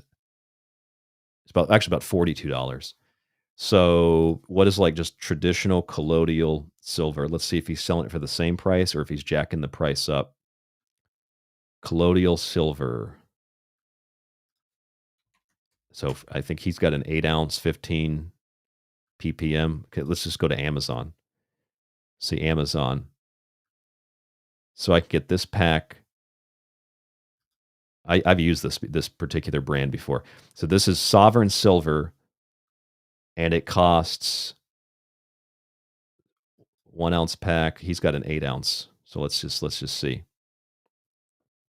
Let's check this out. Okay, an 8-ounce pack is $30. 8 ounces for $30. This is a very high quality. This is 10 ppm, but a high quality version of colloidal silver, 8 ounces. Billy Carson is selling an 8-ounce bottle. It's 15 parts per million, but he's selling it for approximately $10 more. So he sticks some bullshit, whatever that is, that Thoth the Atlantean with a stethoscope on his head, sticks that on it, and then sells that to you for 10 times, or roughly 10 times, or $10 rather, more than what the thing you would buy if you just bought it from an actual company that isn't engaged in kind of things Billy's engaged. But who cares? Who cares? And then they got a Bentley giveaway. If you guys are looking for a Bentley, well, actually it's a Mercedes, but it said Bentley, so I'm not sure which it is. I thought Bentley was a different car, but you can enter to win now. Look at that. That's a real photo, folks. That's not CG. Jesus Christ. And I think you get the picture. Okay. So that's what I had there. Let's Let's take a look at some of this guy's background. Okay, let's take a look at this guy's background. Number one, Billy Carson is not his real name. Well, technically, it's his real name now, but that wasn't his original name. He used to go by a different name. His original name was William Tyrone Carlson. William Tyrone Carlson. And I'll show you more of that as we go on into this last little bit of the show. I'll also show you one of the corporations that he ran. Here's William Carlson, Fort Lauderdale. William Carlson also ran the Bikini Basketball Association. Look at that. William Tyrone Carlson, Fort Lauderdale, Florida, president at William Tyrone Carlson, Inc., president at Bikini Basketball Association. Oh, yeah. I totally trust him. There's nothing seedy about that at all. He's got all the love and light, folks. There's lots of love, lots of light. I also looked up real quick before I go to those records. I looked up the 2950 West Cypress Creek Road, Fort Lauderdale. This is the office building that his companies, quote unquote, are in, or at least they used to be before they became inactive. So they're all literally I wasn't just making it up. They're literally in the same building. They're in the same building. And let's see. So we know that that's the real William Tyrone Carlson, 2950 West Cypress Creek Road. That's unit 102. Remember when we went to the Terra Nova page, it was unit 205. So Billy apparently has at least two, but this appears to show three different offices in the same building, or at least three different addresses registered. So three different offices in the same building. This is his real name, William Tyrone Carlson. For anybody who's like, well, that's not really Billy Carson. That could be any William Tyrone Carlson. Really? Because it says the address, which is the same as his Fort Terra Nova, and it's the same as his other companies. So it's the same William Tyrone Carlson. I don't care that he changed his name. I just care that he's lied about it and pretended like that wasn't him. The deep state's probably coming after him, right? You know what Billy Carson's resume reminds me of? Billy Carson's resume reminds me of one of the best clips from It's Always Sunny in Philadelphia. I'm going to play it for you. It's one of the best clips from It's Always Sunny. This is Billy Carson at an interview. This is how Billy Carson would present his resume. The characters here are Charlie and Mac, and they go get a job for health insurance, and the guy is reading their resume, which they wrote on a piece of legal paper. This is what they say. Well, gentlemen, I've never seen two people share a resume before. Well, we thought we'd save paper. Go green. Work experience. Patty's Pub Management, and duties that include ordering supplies and taking care of business. TCOB. I can see Billy Carson's resume. Billy, what's your background? Well, taking care of business. Business coordinator for several years. I don't know who this is. Coordinator. Okay. For several years, I've been in complete charge of pretty much everything in my life. I don't miss that a would beat. Actually be him. Not pretty much everything. There's certain things that you just can't have control of, sir. But I think you'll find that what we lack in formal education, we more than make up for in street smarts. Okay, so we can wheel, we can deal, we can oversee hostile takeovers, whatever you need. That's Billy Carson's resume. That's what that is. I don't know if you ever seen Arrested Development. You ever seen Arrested Development? At the fourth season, where they have the younger version of the dad who was, involved in the light treason in the original series. He's talking to the lawyer in the fourth season, and they're talking to him about the company. He's real shady, and he says, "Is there any way to set up kind of an NLC? What's an NLC? A no liability corporation."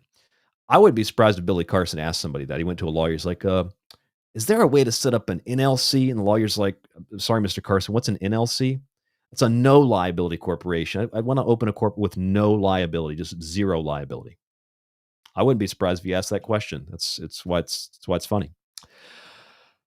All right, let's take a look at. I got one more clip here for you. This is a great clip too. This should be Billy Carson's car, right here. This is another great Sunny clip. This is Billy Carson's car, which you're going to find out what his actual license plate is in a second, and it's hilarious. I'm with the IRS. We've been trying to contact you for months. Have you not received any of our letters? Letters? What is it, 1986? I don't do letters, lady. I'm all digital. Well, if you had opened up the letters, you would understand that you're being audited. Audited? Why? What are you talking about? I'm not scamming the government, if that's what you're saying. Your license plate says scamming. Your license plate literally says scamming. It says scamming with an S, which is the money sign scamming. If you don't know Sonny, it might not be as funny to you, but that's a great episode. I'm not scamming the government or anything, and the IRS agent's like, your license plate literally says scamming. That's it. That's Corey Goode, David Wilcock, and Billy Carson's license plate. It just says scamming, which we actually know what his license plate was when he got arrested. And you won't believe what the license plate is. And I haven't heard anybody else point this out. I found this on my own when I was looking through the arrest records and whatnot, and I found this. Okay, so let's pull this up real quick, and let's look at some of the documents that we have. You can find all of this stuff on the Florida State website.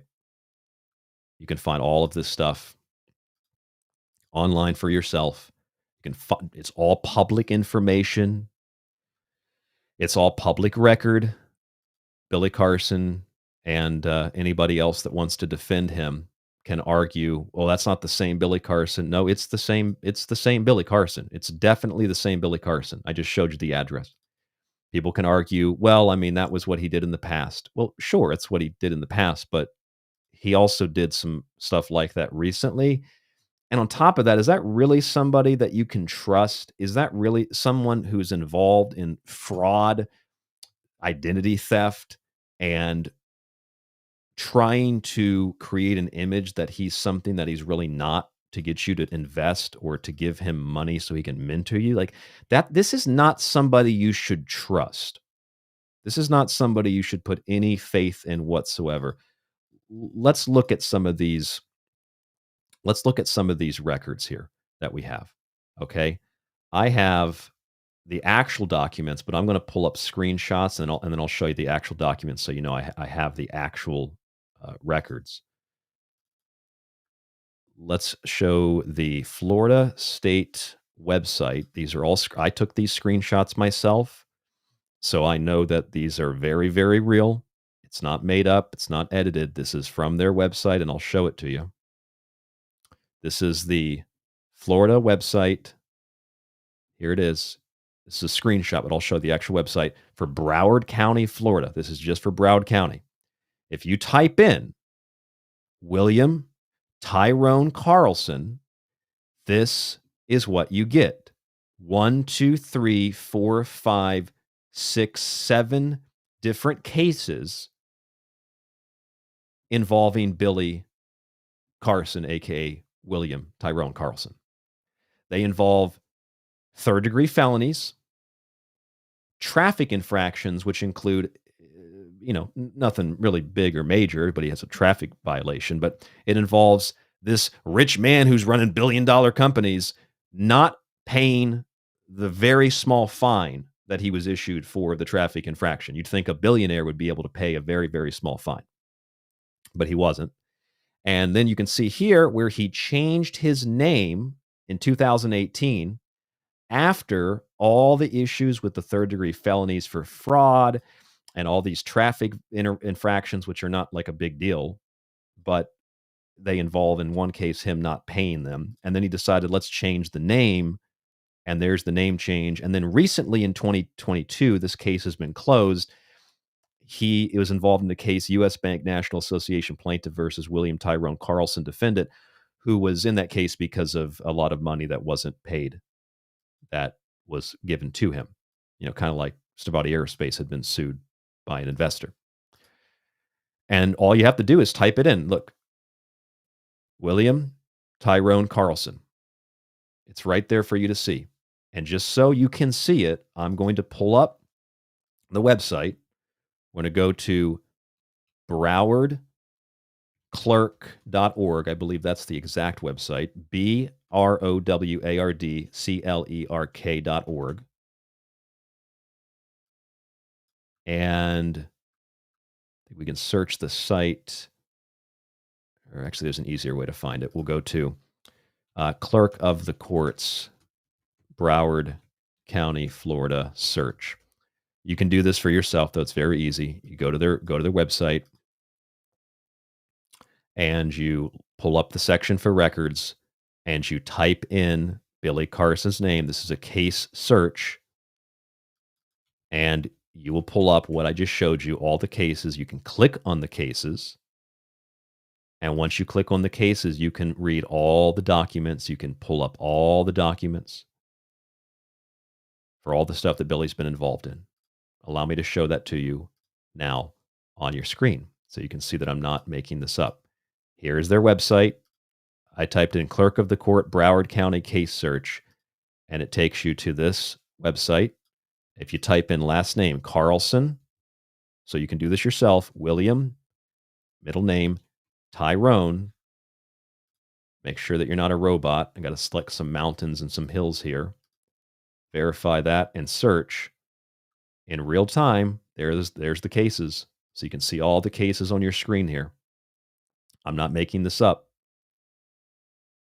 See all the cases there, okay? So we're going to go back really fast here to go back to the screenshots to condense this, and then I'll show you the actual documents. Okay, so here are the documents. Let's see some of his arrest records. 12/18/13, the defendant, William Carlson, was arrested for using a fictitious ID card in the name of Charles Rubin to fraudulently open a Chase checking account at Chase Bank in Sunrise, Florida. At the Chase Bank, William Carlson provided written consent to, I'm guessing that's official Axelrod, to search his 2011 Mercedes vehicle, which he drove to the bank. What did they find?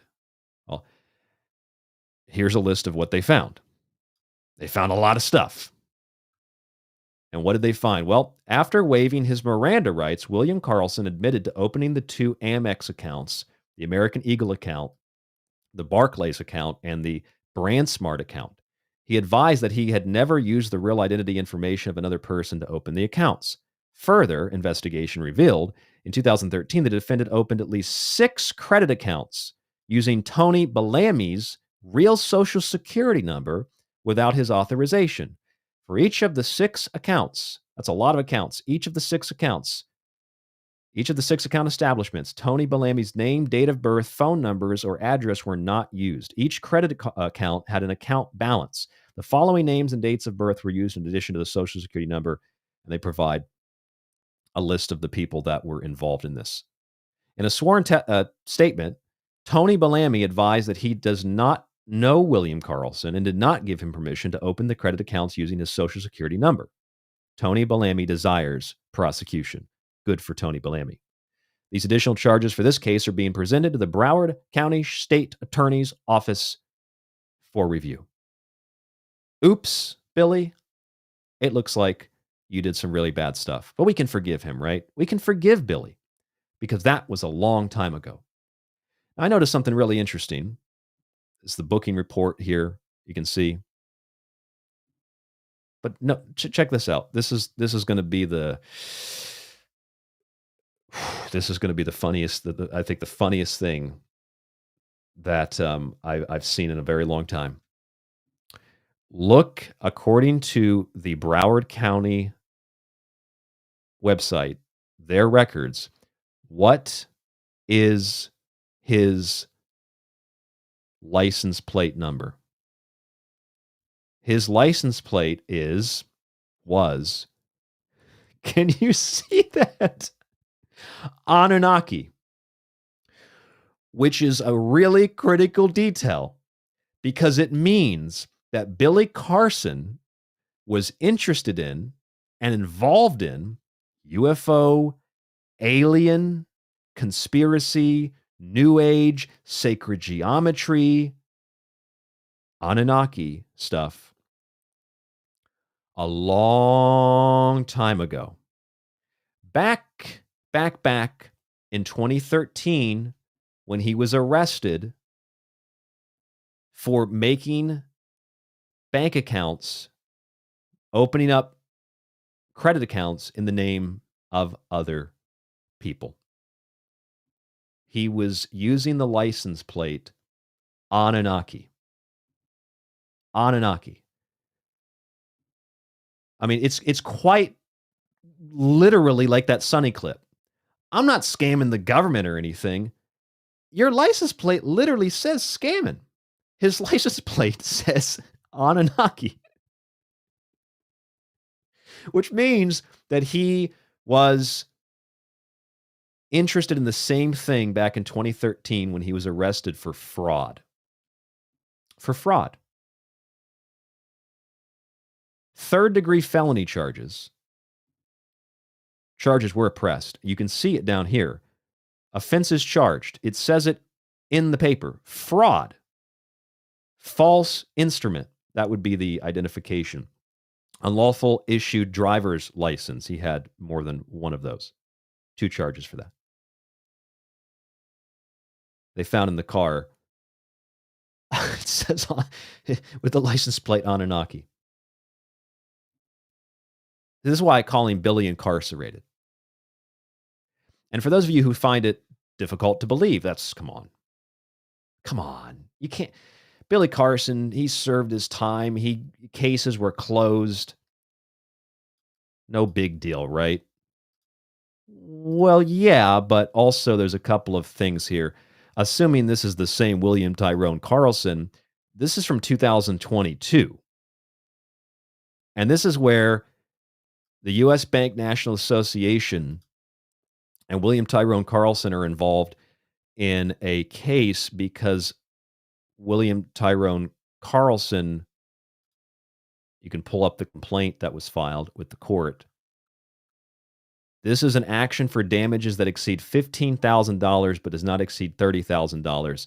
William Tyrone Carlson, it gives the information about him, it gives about the plaintiffs.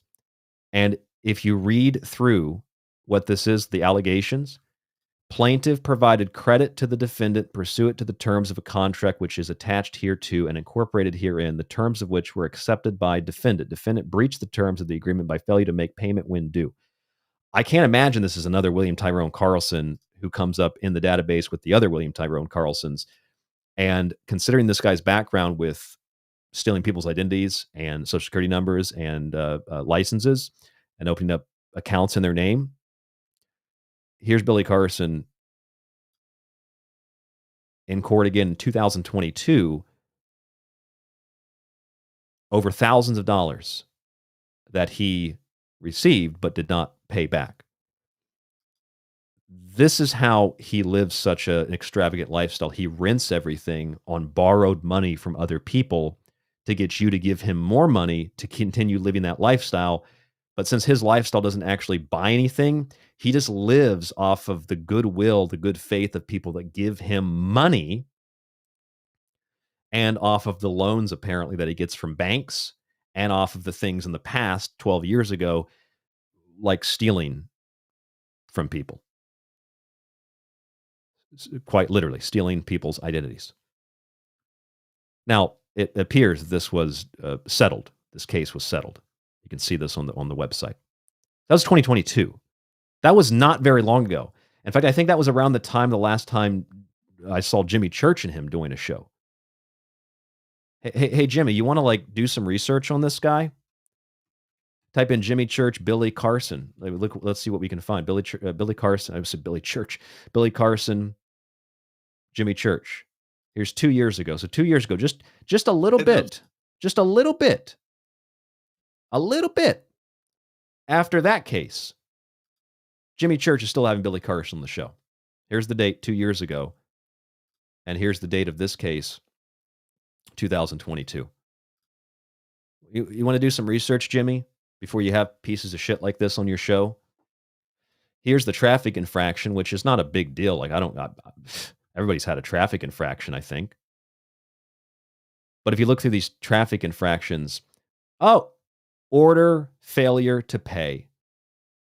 And then he had to pay late fees because he never paid. Kind of like he never filed, and it wasn't a lot of money. He never filed the paperwork with the IRS, which is why he lost his tax exemption. $115. It's not a lot of money for a billionaire. That's not a lot of money for someone he's rich. You're in a Rolls Royce and you can't pay a $115 traffic fine. Where's the money, Billy? Where's the money? This is the Florida website. I don't care that you got traffic infractions. Everybody's got a traffic infraction. I even got a traffic infraction. Everybody gets traffic infractions. Sometimes for silly, stupid things. I got one for what do they call those? Not the red light cameras, but the what are they called? Like the toll booth cameras. Because there was nobody there, and because it didn't have any papers up that said pay or don't pay, it was all dark and closed down, and the gate was up. So I assumed, well, there's only one. I have to drive through it, and then you didn't pay the fine. Well, there was no box to pay it, and there was nobody to accept the money. So, like, I got a traffic infraction, but I also paid it, and Billy didn't pay it. Then he had to pay late fees. So you can pull up the actual documents of all the records. You can pull all this stuff up, and you can download it. Here's all the records. You can find all this stuff. And I was diligent. I downloaded it. So let me show you real quick the records. You can actually look at these for yourself. Let's check out these records real quick. You can see this for yourself. First of all, you can download all the records themselves, like the actual page, so you can see all of it. He also didn't respond to to the felony letter from the court, I believe, on top of that. Here's one of the records. You can see that. Felony letter, 30 days past due, $142. It's not looking good, Billy. It's looking pretty bad. But you can pull this up. It's the same website. You can download this from the Broward County Clerk of Courts. And you can see this is all public information. It's the same Billy. Carlson, Billy, Camerick, Carlson, William T. Party name, Carlson, William Tyrone, alias Billy Carson. So that's not a different person, is it, Billy? That looks like it's the same person. So you can keep lying to people and telling them, no, that's not me. That's someone stole my identity. No, you stole someone's identity and then you changed your name. That's what actually happened. So you don't think I'm making it up. Allow me to show you these records. Here's the booking report.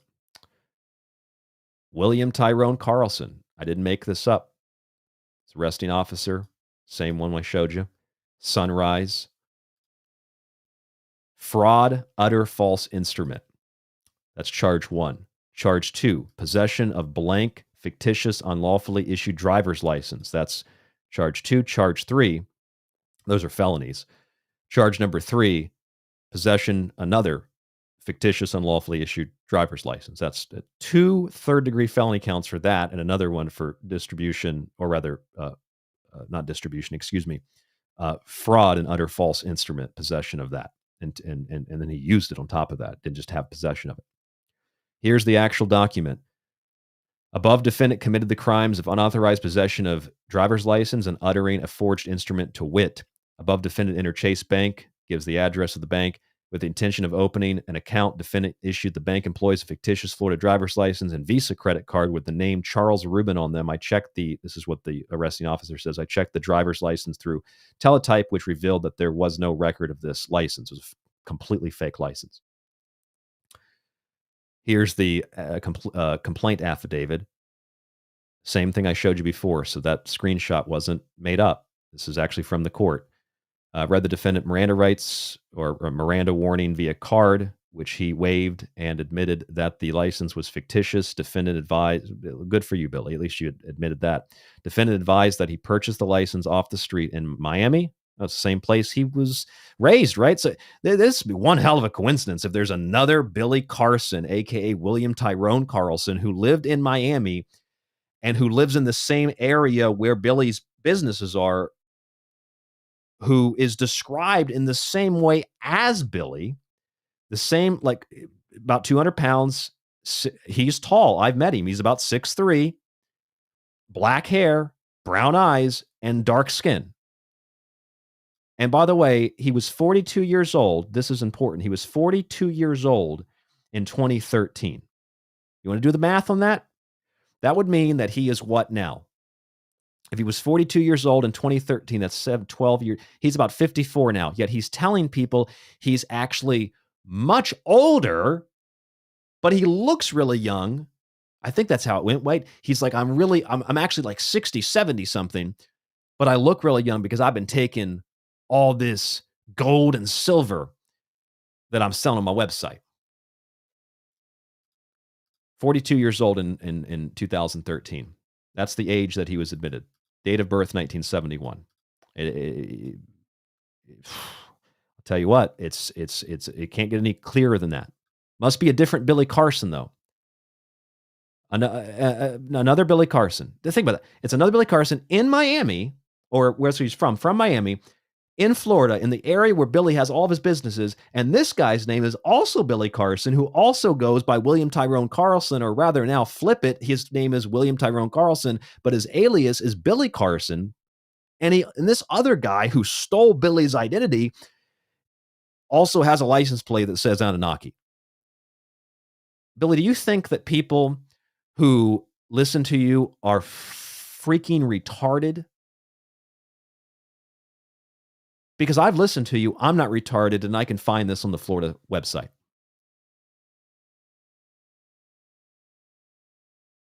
Look at this. Arresting officer. I also found a Florida power and light bill in the vehicle with the same Charles Rubin on it. So he stole somebody's mail too. I don't think they got him for mail theft, which that's a felony too. But he apparently stole someone's mail because he stole the light bill, the power and light bill with Charles Rubin's name on it. Defendant advised that he printed out a bill on his computer and changed the name. Defendant also advised, I guess that's why it's not mail theft. Defendant also advised that in the past he changed his birth name from Billy Camrick Carson to his current name. So this guy has told his followers that someone stole his identity, and yet we have him in 2013 in a complaint affidavit that you can find online for free, admitting he changed his birth name from Billy Carson to his current name. And what was his current name then? William Tyrone Carlson. It's an L. William Tyrone Carlson. And now he uses Billy Carson, but he changed his name legally in the past, which is interesting because he changed his name, because this is in 2013. It says he changed his name before, in the past. He changed his birth name from Billy Camrick Carson to his current name. But if you go back to the records, you go back to the state records on the website, he changed his name again. Look at this. In 2018. So based on what he told the officer and based on the Florida state records, he changed his name twice. I'm guessing back and forth between Billy Carson and William Tyrone Carlson. Here's the next docket that we have. You can look at this on your screen, or you can pull this up on the website. Same stuff that I was mentioning earlier. This is William Tyrone Carlson. This is from the same website, and it gives the information about the case. Felony charge. Just so you don't think that I'm making this stuff up. Here's another one. This is from the clerk's office, county clerk. And I'll pull this one up on the screen. You can see this. Here is the case against Billy Carson. There's the charges against him. And again, the booking report. This is a corrected version of the booking report. So a lot of things are going on here. He has 6 charges against him. He has fraud, utter false instrument, unauthorized possession of blank, forged, stolen driver's license. He has 2 charges against that. Another charge, I'm guessing that these are, they're on the same list, but they're numbered 1 through 6. So he has the 4th charge is another utter false instrument. The 5th charge is another false instrument. And the 6th charge is a possession of a blank, fictitious, unlawfully issued driver's license. Again, 6 charges, all of which are 3rd-degree felonies. So let's put this into context. Let's get this real straight before we conclude the show. Billy Carson has run websites that he's now changed, but Billy Carson has run websites that when people have exposed the fact that his client list is actually non-existent, there's pictures of his clients, but they're non-existent clients. They don't have websites, or as I found, they're actually registered to him in the state of Florida. So they're his companies that are his own clients. He had tax exemption for first-class space agency revoked because he didn't report where the money was going to the people that were investing that money. Then after it was revoked, he went on to YouTube and other places and still asked people for money in the name of the same company that just lost its exemption status. His family of anomaly hunters, United Family of Anomaly Hunters, didn't have a website before. Now it has a website. Most of the links don't work. And the website has virtually nothing on it except a link to buy a $50 picture of a Mars rover. And then he has a link tree with all of his stuff that he's selling, including expensive bottles of liquid, colored water, like Emery Smith sells. And his whole 501c3 taking money and for space projects or for making spaceships or flying vehicles or whatever, free energy, 0 point energy, all of that, all the money that goes into that apparently isn't enough, even though he's a billionaire, he says. And he can teach you how to do all these things if you give him money. A guy who, based on what we just saw, who was into the Anunnaki in 2013, which is very telling, was arrested for fraud. Literally arrested for fraud and for stolen identities, fake driver's license. And you saw his license plate, which said Anunnaki. It actually was Anunnaki. For those of you who can't see it, it actually said Anunnaki. And then he's changed his name. He told the arresting officer he changed his name, birth name, before. Now we find in 2018 he changed his name again after those issues with the law. And then in 2022, he was involved in another case. It has to be the same Billy Carson or the same William Tyrone Carlson. He was involved in another case where he didn't pay money back that was loaned out to him, which I'm assuming, I don't know this for sure, I'm assuming is what pays for him to rent out his Rolls Royce, which that can't be cheap, and to rent out his extravagant lifestyle so he can show you how rich he is and how billions of dollars in assets, but he has to rent his cars and ask you for money to, just like David Wilcock, to pay his bills because he has nothing, but he's a billionaire. A billionaire. I mean, yeah, you've seen some billionaires go on TV and say, can you give money to this project or that project? We want to help people with this natural disaster. But that's not what Billy's even doing. He's not even doing that. He's done some like charity stuff, video charity stuff where the money doesn't really add up to what's being given to charity, but that's another subject, another show. He's asking you to give him money so that he can show you how to be like him. A fraud? Like when I say Billy Carson is a fraud, I mean literally he was arrested for fraud. It's not anti-love and light. It's not hatred.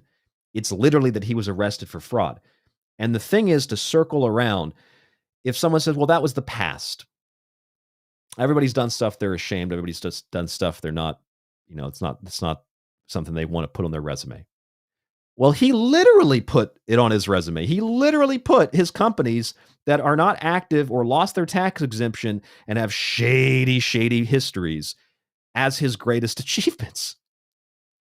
And furthermore, this guy, he tells people someone stole his identity. No, he stole the identity. He did. He stole the identity. So that's what you get with Billy Carson. He's a fraud. Billy Incarcerated. And that is the show. TSTradio.info, rdgable@yahoo.com. Thank you so much for tuning into the broadcast tonight. Please subscribe. Please grab a book. Please support us through some means, by some way. There's links below. However you're listening, if you're in the archive with the ads, if you don't like those, subscribe to the ad-free archive. Otherwise, as always, stay safe, stay informed, stay healthy, and I will talk to you on the next broadcast. I also see now on our stream it says expired, so if you're on the video portion, I'm not sure if that has affected the video portion. If you're in the audio archive, though, obviously that doesn't affect you, but if you're still listening in video, remember, you can get the whole audio show in the archive, tstradio.info. As I said, stay safe, stay informed, stay healthy. I'll talk to you on the next broadcast. Have a great weekend. Happy Thanksgiving, giving thanks. I'll speak with you then.